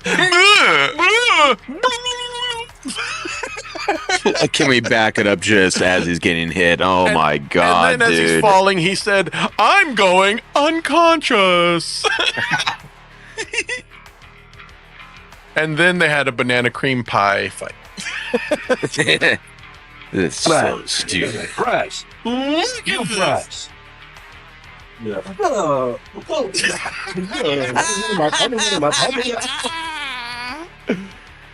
People do not pass out that way. And then look at the room. There are people here. People paid for this. People paid him money to do this stupid act. This nonsense. Beyond that, they're mesmerized. They literally telling themselves, "Oh my God, he did it. He did it with the yin yang nodule trick." This is great. I mean, I look at this and I would probably scream, "How in the world can you spend money on this?" Don't get me wrong. I've spent money on stupid things, but this crosses a line with me. I saw this and I was like, this has to be in the show. This needs to be in the show. How about we do this one more time? I want to watch it again. Just the impact. And you know, when Mike Tyson was knocking motherfuckers out when he was 20 years old, this is what they did before they went out. They went, yeah. Before they hit the ground. And then they did that whole, who was it? Was it Glass Joe and Mike Tyson's Punch Out that went sideways, left and right, and then finally fell? Oh, that was disorienting. You all right? Mr. Dillman? You are pressing. Hold that. Press. You press. God fucking dang it, man. Fucking asshole. What a fucking grifting piece of shit asshole. Fuck you, George Dillman. Help me get him up. Help me get him up. Oh, now we're serious. Now, someone get a defibrillator and a doctor. Oh, I'm coming back to my senses. You see the pupils, how dilated? They're half moons. It immediately affects the eyes. You never knew what the pupils looked like before. Now, they're eyeballs, and he's pointing at them in a room full of, I'm going to guess, 150 people, and he's saying, "Look, do you think they could see his fucking pupils?" Exactly, in this room. And also, let me tell you, I'm not a doctor, but I can tell you, dilated pupils, it doesn't need to be a knockout to dilate your pupils. He just said, if it's a knockout, if you dilated pupils, you know it's a knockout. No, sir, that is you practicing medicine without a license, because that is not true. That is not it. Cocaine dilated pupils. No, it's a knockout if the pupils get dilated. No. You know it's a knockout. No. It could be something else. All right. Now, enough of that asshole. Now we're going to have a little bit of fun with Mr. Dillman's protege. If you haven't seen this, I know Corndiff has seen this. We watched this once before. But this is his student, Tom Cameron. Prepare to laugh. If you haven't seen this before, hopefully you haven't. Have you seen this? martial arts from karate. No. Chops, have you seen this, Chops? I have not, but I'm so excited already. Good. Do you remember this, Corndiff? I do not. No. Oh, good. We've watched this on the show before, but it's just too good. And it was just right in line with what we were talking about today. But this guy is a direct student, direct lineage, whatever the fuck you want to call it, of Mr. Dillman. We're going to see him on display on the greatest of all platforms, public access television. Body movies. But did you know they can also be used as a talent? I love that Our set. next guest, It's Grandmaster great, Tom isn't it? Cameron, I love the swipes. You'll see. uses pressure points and energy beams to drop his enemies to the ground. Enjoy Grandmaster Tom Cameron and his assistant Samantha with their exciting martial arts demonstration. Good afternoon. My name is Tom Cameron. This guy. 7th degree black belt in Taekwondo. I'm a 4th. Yeah, those swipes are not me. Those are the public access swipes. So you have seen this. Yep. This is great, man. But This it's is great. absolutely astounding. It's great. In hot keto. And I also throughout the body. Ah, motherfucker. Without it, you don't Shit. Of course. Sorry. That was my fault. Tom Hold on. Cameron and his assistant Samantha. Damn it. These buttons are so close together. I hate that. All right. Missing in action. Wow, this is so 80s. Would you believe? I do not believe that this is 10 years old. I think this was somewhere around 2000, maybe 13, 14. Oh, I guess I would make it about more than 10 years old, but not 80s. But yes, definitely looks 80s.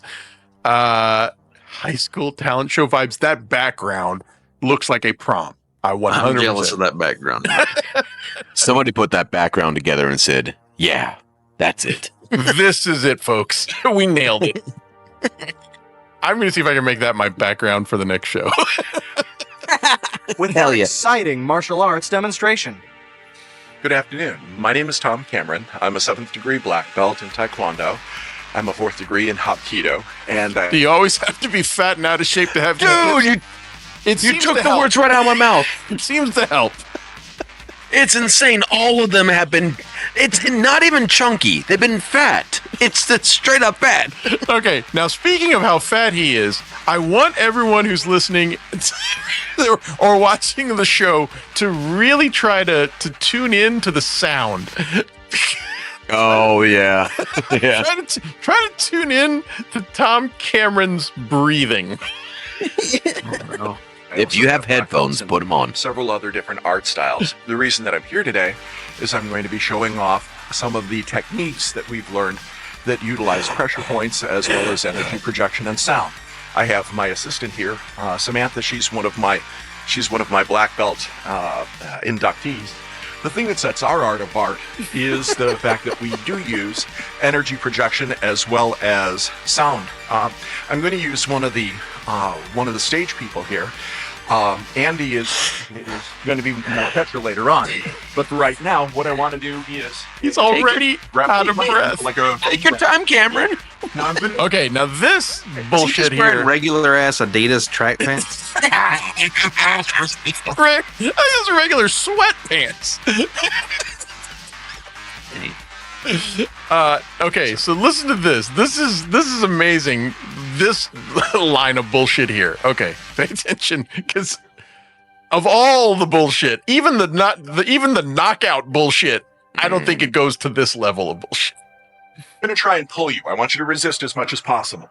Do not get down in good stance. Don't let me pull you. Resist. But the sound, okay, thank you. But the sound to get the energy in the room moving towards me is actually the word me. So if he resists, and I say me, he's not able to resist me anymore.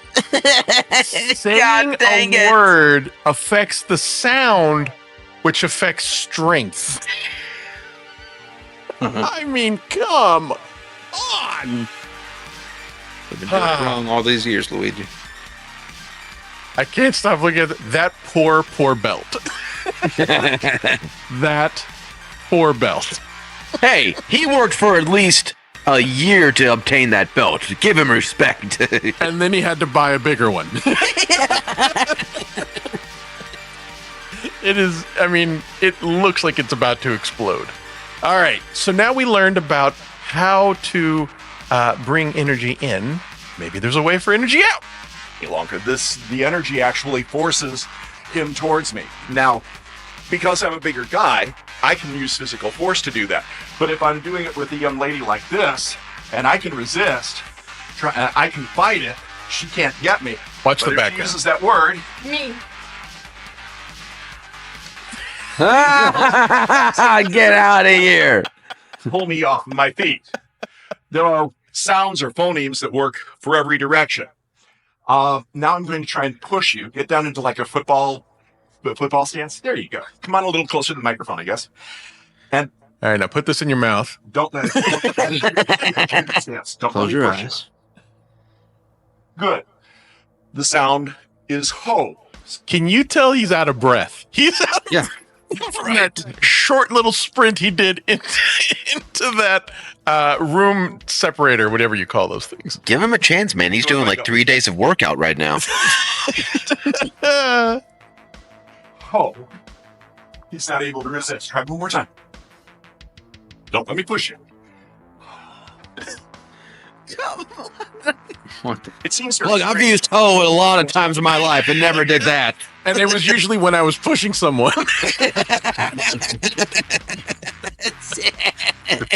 Listeners that we think that a simple sound or a phoneme He's the so ability out of breath. to affect the person in that way. What's even stranger is the idea that using the sound. The chi takes it out of you, man. That chi shortcut did not seem to help you if you're that out of breath. Pushing someone. Projecting energy can actually knock somebody out. Samantha is going to. Okay, all right. This one definitely needs to be up. The hacksaw Jim Duggan technique. God dang it. That's good. That's good, Hamhead. Way to go. Try for her first time to actually knock me out. Hold on, I need to take a break. Can I sit down somewhere? I'm getting a little lightheaded. Is anyone else's arm hurting? Using just the sound and the energy projection. Let me get this out of the way. Okay, the first time we played this, Anthony Zenhauser was here, and I can't remember the line he used, but right there when he says, "Let me get this out of the way," Anthony Zenhauser said, "Yeah, so you could see me better."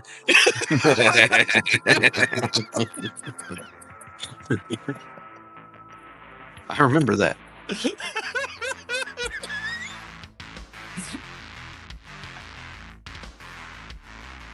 All right.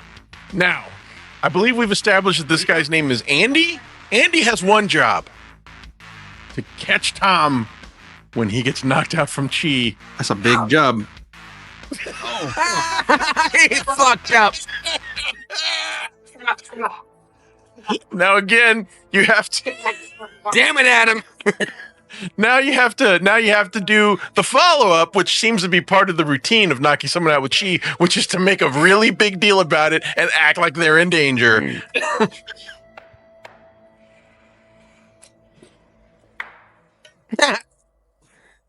It's basically just slapping someone and saying, "Wake up." I love this part so damn much. It's so violent. But you know what? I would believe from that he actually probably could have passed out. Him, yes. Your average person, no. And he just ran out of breath. He was building up to losing breath, and he was like, "Here's my chance to take a break." Oh! How long was I out? Who's president? Have I been out long?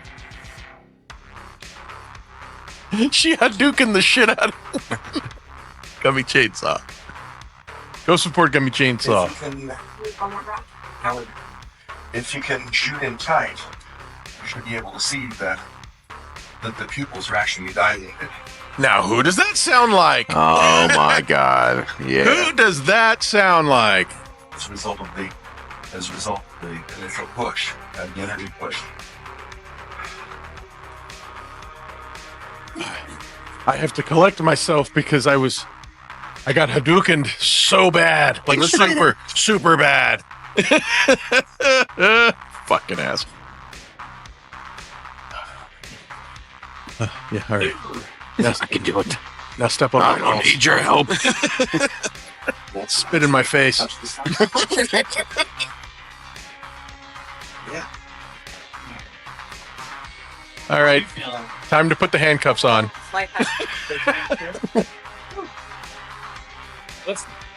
Are we good?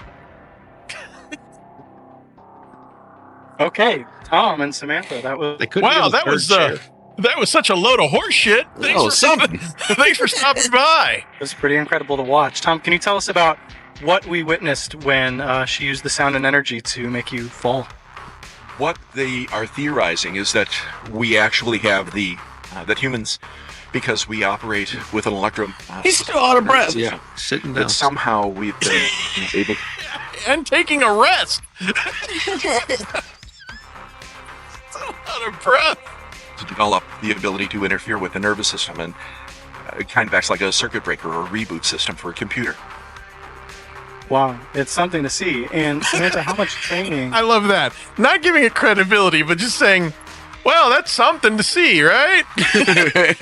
Missing in action. Now, if there was only a move that could make it possible for me to see my penis again. Before you can tap into that and make that happen. Preparing for a demonstration, just a few minutes, literally. But how long have you been practicing these techniques before you were able to? I was in the back, collecting all the chi, putting it into my chi ball, banking it, to throw it all out at them. Your normal stuff. Make someone fall with sound and motion. A couple years. That's fantastic. Well, great. She worked on this for years. Could you imagine waking up and realizing you spent years on this shit? No! One day, that's so funny because we've had moments where we've said, these are all just con men, and that at some point their victims do wake up and just say, what the fuck have I been doing for all this time? I've wasted my life. Oh God, what have I done? Oh God, what have I done? Exactly. And this poor girl, she's probably very sweet, probably very naive, a little gullible, and this fucking basketball stomach piece of shit comes in and says, let me teach you how to defend yourself. And she, if she's ever in some dangerous situation, gives her false confidence of thinking that she can duking her way out of it. And that's so wrong. It's so incredibly wrong. Tell us too about the things you were doing with Andy when he was able to resist you and then not able to. How much of that is the sound, or I guess what's at play there when suddenly he's powerless to your pushes? Give us a summary of your bullshit. It's all purely the sound. That the sound actually affects the nervous system in certain ways and causes an inability or an ability, depending on what it is we're trying to do, to affect the person. So even though they believe that they're trying why do you to have to resist touch them? the nervous system against Well, thanks so much, both of you, for sharing your talent with us. Oh no, he said ho. I got the brain scramblies. Yeah, we'll be back. Another demonstration of the touchless knockout. Now, this one is even more viral than the George Dillman, but it's just so much fun. And if you haven't seen this, Chops, I'm going to keep my fingers crossed that you haven't. You're in for a treat. Dark energy. Please use it in this. Have you seen this before? I don't think so yet. Oh, thank God. This is something called Yellow Bamboo. This, in fact, was a cult that taught touchless knockouts. The name of the cult was Yellow Bamboo? Yes. The name of the cult was Yellow Bamboo. They quit trying early, didn't they? You're gonna like this. I Feelings promise. coming up, then just use it more in the practice. So first of all, you need to build it up. Put our hands on the belly, like this. You can put the thumbs up if you like. It's to make contact with our source of power, the hara, the tantien, center of energy in the body. And when I say breathe out, and you blow out a black smoke, which is all the negativity, the tiredness, anything that is pain in your body, just breathe it out. And you keep your breath. Now, I just want to recap what this guy's saying. Bullshit. Out, and you tighten the body. And first of all, you look to the right, and you imagine all this energy around your body, and you feel yourself pulling it in. Do you remember this one, Cornda? I do not. Oh God! All right, I get it done a lot. I did not. I did not make an impression. You're in for a treat, though. You tighten the hold of the body, looking to the right, pull the energy in, looking to the left, and the same. Pull it in here with your mind. And then I say, look up. Hold the energy down into your body. And lock it in the belly. So look up, look up. God dang it, man. They are manifesting and controlling their chi balls. What's sad is like what he's saying, like it has some I don't know, a little bit of truth to it. You know, if you really imagine putting all your bad stuff in your belly and coughing it out, yeah, it's like therapeutic. Yes, sure, absolutely. Yeah. But he's taking it to that, like, this is how I'm going to make money off of these suckers type of level. And then also adding a layer of nonsense to it. You'll see. So many. Yeah. Yes. I just think he's a danger.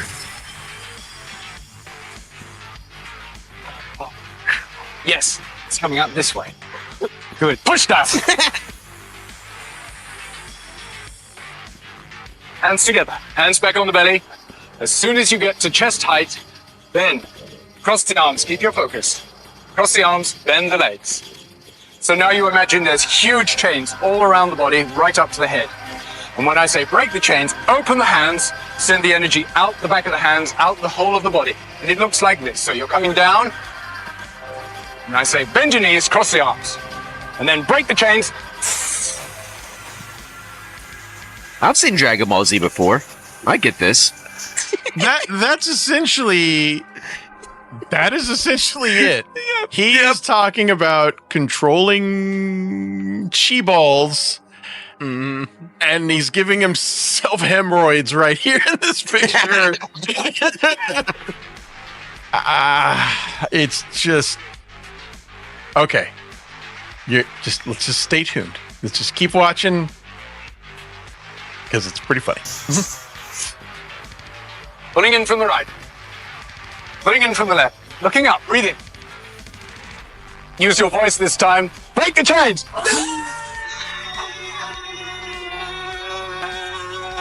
There's always got to be one guy who takes it more seriously than the rest. Yeah. Trying to show off for the teacher. A good team building exercise. Hands together. Keep your connection. Be aware of your body. When the hands come to here, bend your knees. Arms apart, nice and big, lots of space. You're going to send the energy out here and energy out here.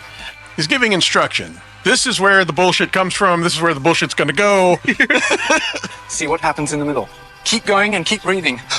You can breathe as much as you like and make space to breathe in. It'll be like a big wind and you just keep going until it starts feeling like honey. Breathe out. Tighten your body.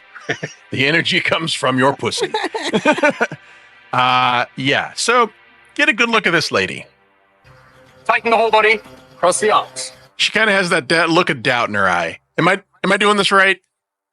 She's probably got a cameraman and 3 other guys just right there in front of her. Yeah. She's like, am I doing it right? Am I doing? I don't want to disappoint anybody. I don't want to look stupid. I want to make sure I'm doing this right. Looking to the right. Pull the energy in. Looking to the left. Looking up. Breathe in. Pull the energy in. Pull it down. When you get to the chest, bend the knees. Arms apart. He sounds like he's about to yell in their face. How many farts are happening right now? Like you're having to push, with your stomach and your mouth and everything. This has got to be just a big smog cloud of farts. Yes, keep breathing. Good. Good. More power, more passion, more power. Speak. Oh my God, that lady is just going too far. Look into the space between. Yes. Good. He's flailing. Tell me I'm doing this right. Tell me I'm doing it right. I want to make sure I'm doing it. I don't want to mess up here. Good. Yeah. Good. Yes. I guess good. And then there's this asshole. Good. Yes. Oh, I think I came. You breathe like that for too long, you pass right out. Exactly. That's what it looks like he's doing. Hold me, Daddy.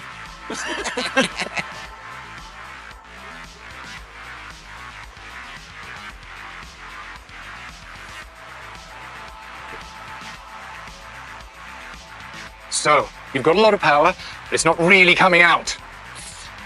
Oh, once again, it's your fault. You're not doing it right, you fucking asshole. Do My it right. chi is constipated. I can't help it. Yeah. Okay? Real focus. Out, now, everything. Somebody's life depends on it, so it's now or never. Some of you starting to feel it. Looking up. Breathe in. Pull the energy in. Pull it down. Big weight. Big breath. Yes. Yes. See it coming out your hand. Good. Good. Look into your hand. Into your face. Into your hand. Has anyone seen the movie Showgirls? No, it's the bull scene. Yes, the bull scene. Oh my god. That's what I thought. I like this Darren's bad idea. Send more money for more power. Yes! When we get into televangelists and faith healers, that's their message. That is 100% their message. Yes. Good. Big breath. Big power. Big power. Good. Good. Good. It was so much chi, knocked her out. What a punchable face on this asshole. Good. Look into the hand. Look into the hand. Power coming out there. Big breath. Good. Fucking lady's going into a trance. That is 100% the pool scene from Showgirls. It's the right gyration and everything. Look into the hand. Yes. Good. Camera loves. Good. Good.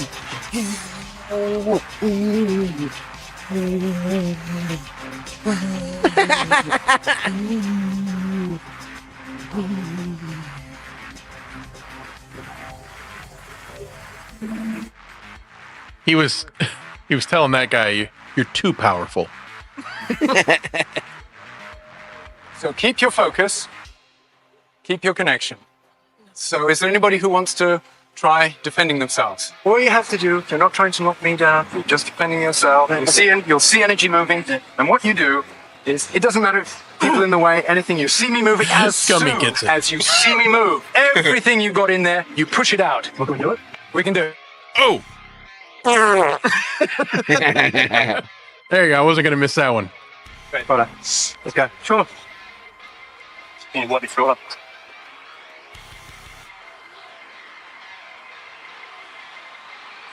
You know, they could have just gone fishing this day, but they chose this.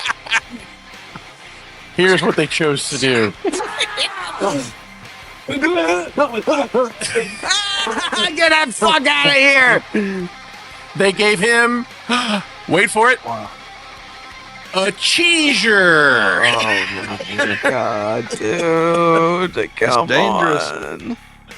They are operating very dangerous weapons with those hands and that chi. That chi is a it's a unstable bomb waiting to go off.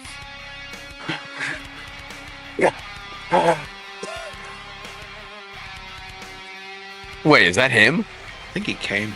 He did. Look at that boner. You can That's see it. the teacher? That's the teacher. God dang, this is horrible. It is awful. But keep watching.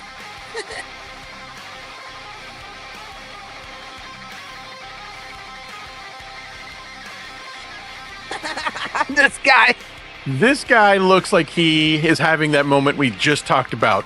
What have I done? He's like, oh no, I've made a mistake. I paid $800 for this ticket. Fuck. I have a good life back in Nebraska working for my dad's plumbing company.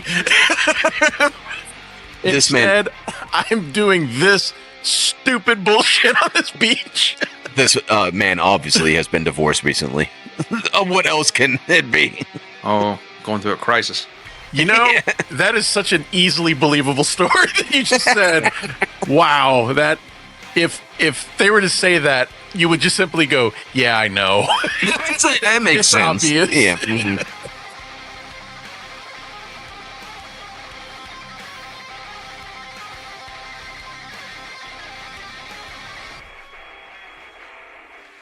Good focus. Good focus. Okay, you got me good. You got me good there. You're demonstrating the secrets that I'm teaching you.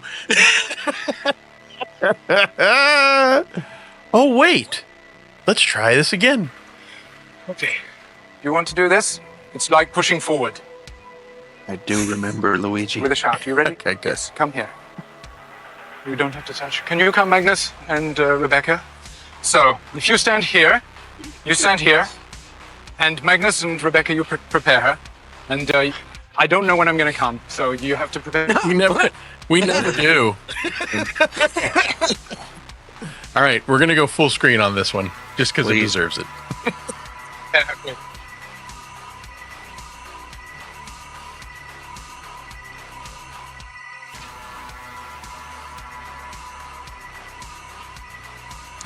I don't know when I'm gonna come.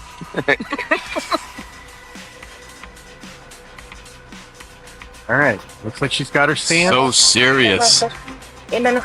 She's gonna use all of these ancient secrets that she just learned.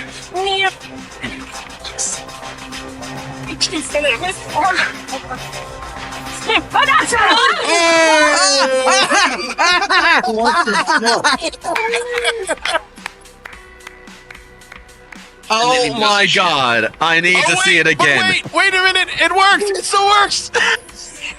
You gotta be kidding me.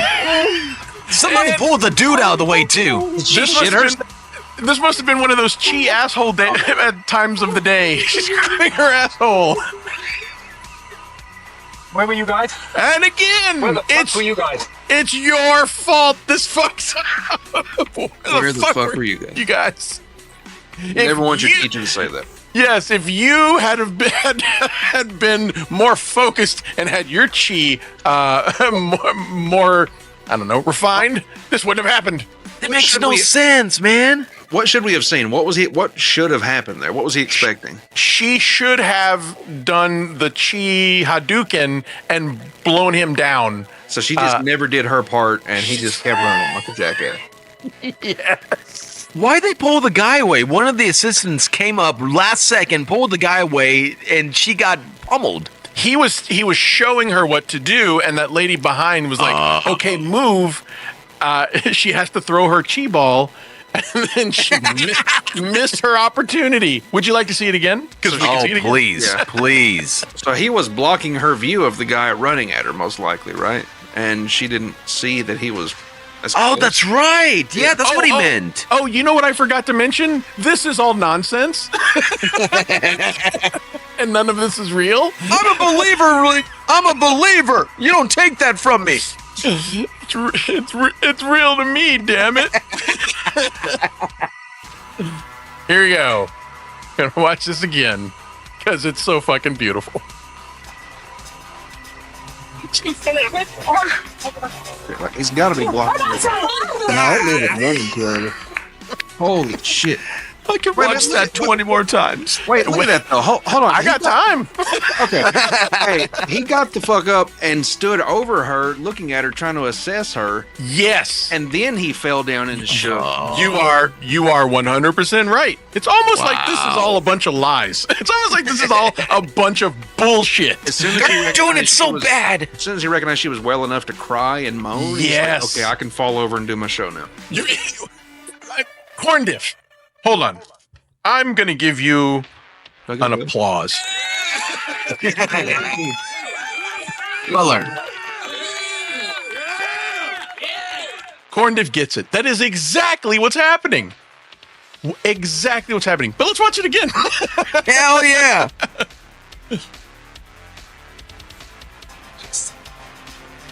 I don't like this. From out of nowhere. Dude, that can fuck anybody up, man. And that's an old woman. That's an old woman. He could have fucked Straight her up. shit up. Hard ass. That's not what seizures look like either. The showmanship is killing me. Then he broke her asshole. Where the fuck were you? What an asshole. Where were you guys? This is all your fault. I think she's actually hurt. No, she is fucking hurt because he collided with her. That's the thing. This was all supposed to be an effort to put on a show, but physics got involved and fucked up her day. Now, look at Magnus here in the back. And this crazy broad holding their hands. They're trying to heal her. Oh my god, I didn't catch that. Okay, I realize she's in pain, but I've never heard a funnier fucking scream.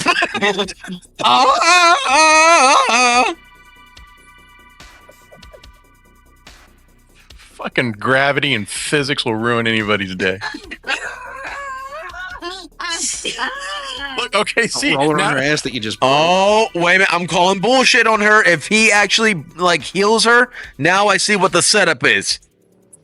Well, I don't think that's gonna happen. I think she's really fucking hurt. but look, he is trying to heal her. He's crippling down. Yes. Oh yeah, he is. Okay, now I want y'all to pay close attention to what he's about to say to her in the midst of her screaming in agony. It's so fucking funny. She's literally crying and screaming, and he's just being a dickhead playing voodoo doctor. I've seen this 1,000 times, and it's still fucking funny.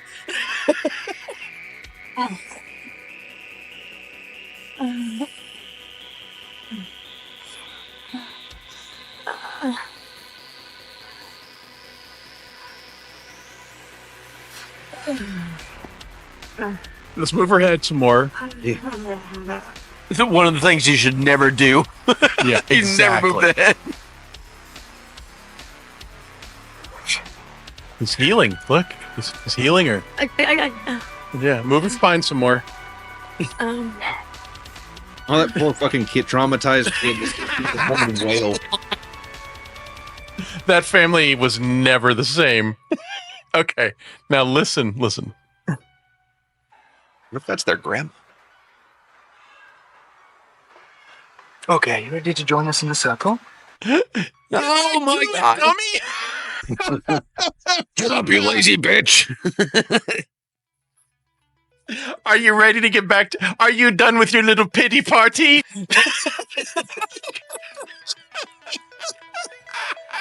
This guy's psycho, man. It's fucking psycho. Yes! Now, needless to say, Yellow Bamboo is not around anymore. But he just fucking told that lady, all right, show's over. Get up. I know you just shit out your spine, but come on. It's like a dad telling like a little toddler, you'll be fine. Take it up. Rub some dirt on it. Yeah. All right. Another demonstration of the Dim Mak. Now, I mentioned this a little bit earlier. Pay close attention because we were talking about this with the bricks earlier with Master Tom Cameron. Mm-hmm. All right, I'm not going to do it because I shouldn't. Yes. Okay, You've seen this one? Oh, yeah. All right. Yeah, this is great. This is great. Silva here. There's a big demonstration that's coming up next week, Saturday, but for now we have a sneak peek. So we're going to start right over here. Is that right? Yes. Okay. 21.2 pounds. That's the brick right there. Right. Okay. And why the glass? I'm going to break that concrete slab with that glass without breaking the glass. Okay. Just to recap what he's saying. Somehow, the touch of death applies to non-life forms. Brick-based nerves. Yes, brick-based life forms. And somehow the Dim Mak also can be done through a drinking glass onto bricks. I don't know where that conversion happened or how the science took that over, but whatever. If this was real, we would never need to use hammers. Literally just put your palm over it. Got a drinking glass? Just do that. All right. Let's see what happens. Are you ready? I'm ready. All right, let's go.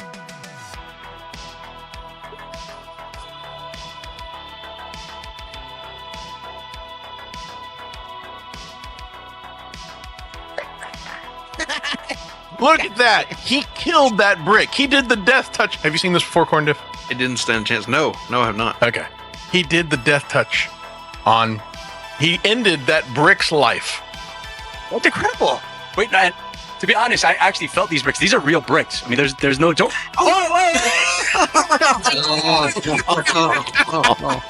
Yeah. Oh, he messed with the bullshit. He touched it and it fell. And it fell. And if you see right before he touches it, you see him. You see the guy panic a little, like, no. Check it out, baby. Guns. God, how the hell did you do that? Oh man, he tried so hard to play it off. Okay. I'm sorry. Okay. I'm sorry that I exposed your what is this over bullshit. here? How pissed is that 10 guy? pounds. Okay, go for it. Don't touch. I won't. Don't touch this one. Oh, hey. Can we open a restaurant and have our special be Dim Mac and cheese? I like that. I like that a lot. Oh, I didn't even notice the cheese. Dim Mac and cheese. Yeah, works on many levels. I love that. I love that a lot. This is great. All right, folks, we're almost done here. Don't touch it. Don't touch it, you fucking asshole. Just ruined my life. Kudos for him for actually going through on this third one. Yeah. You know what? Either way, that was impressive. That was good. That's what I love. That is such a backhanded thing to say for the reporter. Either way, it's impressive. You're right. Yeah. Man, what bullshit. But, you made it look cool. He barely breathed on the second attempt and it went through. Oh, man. Okay, so lots of discipline goes into martial arts. Jeez. Yes, it does. Okay, and it's not just you. There's going to be a... I love this. Yes. I love this clip. I got Dixon Taekwondo covered. Yeah, that's so this is Where do you teach your bullshit? Saturday, I'm gonna try to do 9 world records, and this is the first time I'm gonna do this and get on Guinness Book of Records. Sounds good. Will they all be phony? Yeah. Okay. Thank you, Grandmaster. We appreciate your time. We'll be right back. You're watching Sunrise. Off camera, he was like, "You motherfucker." Oh yeah. Oh. All right, now this is going to be the last little segment of today's show. We had some fun, folks. Thank you again for watching. Please press like. Pretty free. I don't know where that came from. That was not intentional. Please, I think it was a combination of please and press, not the fact that we're talking about Asians. And I said please. But please press like and subscribe. Tell your friends. We have lots of gifted memberships. If you want to try out a new show, we might as well advertise. Hey, come get your free gifted membership because we got so many. Precisely. Thank you so much for watching. Thank you to Chops for being here. Thank you to Corn Diff. Thank you for all the love and support. We absolutely appreciate it. Let's end on a little bit of comedy. So why is Bullshido dangerous? I believe someone asked in the chat earlier. Why it might be dangerous? Let's see. Why might?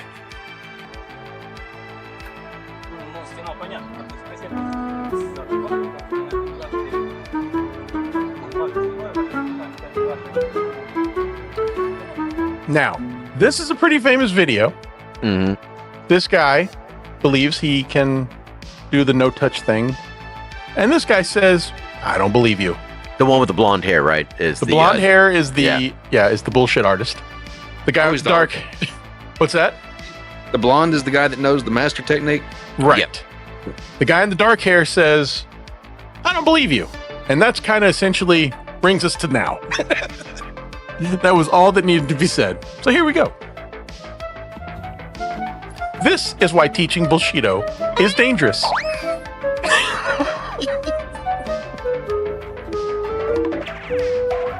Shit. Holy shit. He just punched him.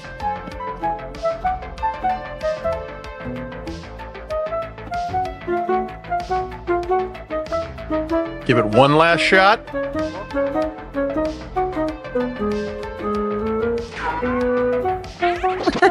Oh god, it's embarrassing, dude. He just maybe he doesn't believe.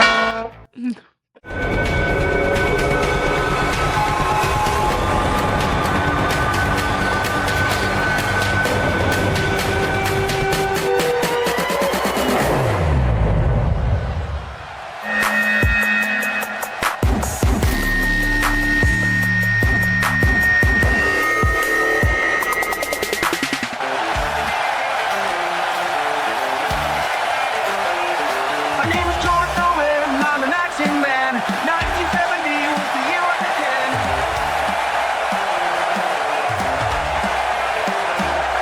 My claim to fame, my version for karate. I said my death touch can make men party. But then I got exposed. Now everybody knows that it was all fake on the laughing stock of martial arts.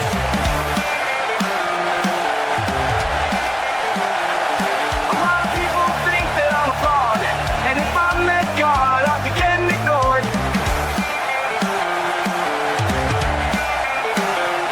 I was a martial artist until my mid-20s, but now I am a martial therapist.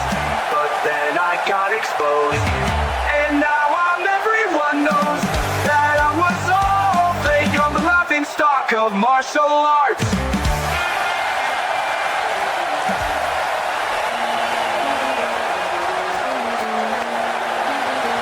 Now, once upon a time in the city of smoke, Chicago in the 60s on the north side of town. The kind of death was a hell of a fella, making money from his students, his books and his stories. Just the kind of death was a hell of a fella, stolen valor from the real martial arts.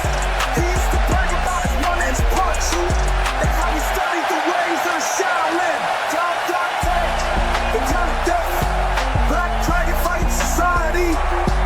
Dante, the kind of death. So he made drugs that selling memberships to his Black Dragon Fighting Society. And one night he got a little too loud. He killed the man in a ballroom park. Just the kind of death was a hell of a fella.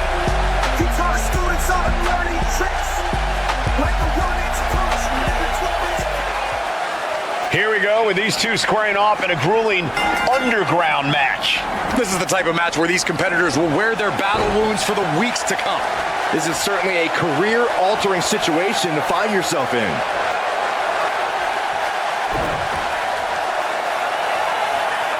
And now applying extra pressure. This is agonizing.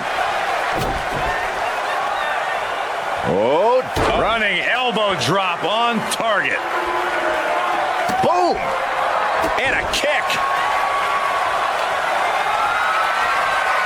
Oh, deadlift. Look at this power. Superhuman. Being able to pull that off, no one is going to question if you skip going to the gym today. Oh my God! Oh, that'll break his arm. Vicious. Oh, using the knee. Now he just looks defenseless with every attack. He is really being taken to task here. Oh, he timed that counter well. Running knee lift. Oh, he's got him by the leg. Oh, that hurt. Just mounted with punches and a stomp to the gut too. Stomp in the leg. Uh-oh. Both arms trapped. This will not end well. This is not going to be good. Relentless. You have to imagine the disdain it takes to repeatedly stop someone like that. Byron, what do you think is the key to victory in this type of underground match? It's an unfamiliar situation for most superstars to be in, and you have to accept that. You really have to throw your usual game plan out the window and embrace the sort of controlled chaos this brings. No countouts, no DQ, no rope breaks, no pins. Use all of that to the best of your ability. power bomb. Wow. Crashing down like that, having the wind knocked out of you, never a good time for that to happen. No, this is going to hurt. Dominator. Something bad is coming his way, and he has no clue. Kick to the stomach. Look at this knee drop. Bang! Now, will he make it pay off? Stomp after stomp after stomp. Oh, ouch. You have got to be kidding me. A deadlift military press. This is unreal power. And a slam. And he's really being relentless right now. He just isn't letting up on this offense. In full control of their opponent with more in mind. Discus punch. And it looks like, yeah, he's donning the crimson mask after that move. Had it scouted. Now can capitalize. Leg lariat with the arm wrench. Very nice. Framing him up. He's got a picture-perfect opportunity here. Cave in. Oh, unbelievable. Oh, man, this might be the end of the line. Double stomp to the legs. Ooh.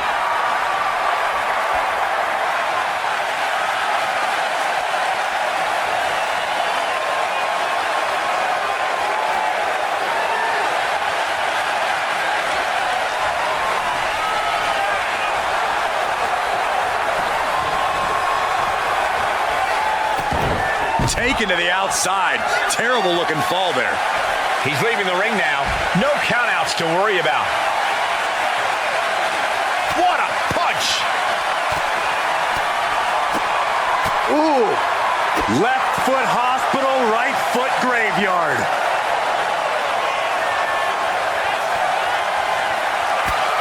And that will do it. Not getting up from that one, so it's called.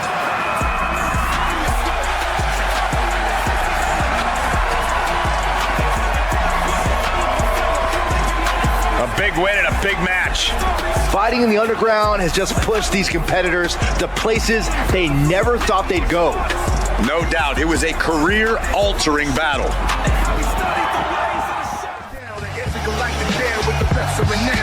Chainsaw weapon, carving through the void, jellyfish, three rage, galaxies destroyed. Gummi got the buzz, slitching through the stars, from Milky Way to Andromeda. Nigga stars, no candy-coated dreams. It's a gummy.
Chance to live my dream.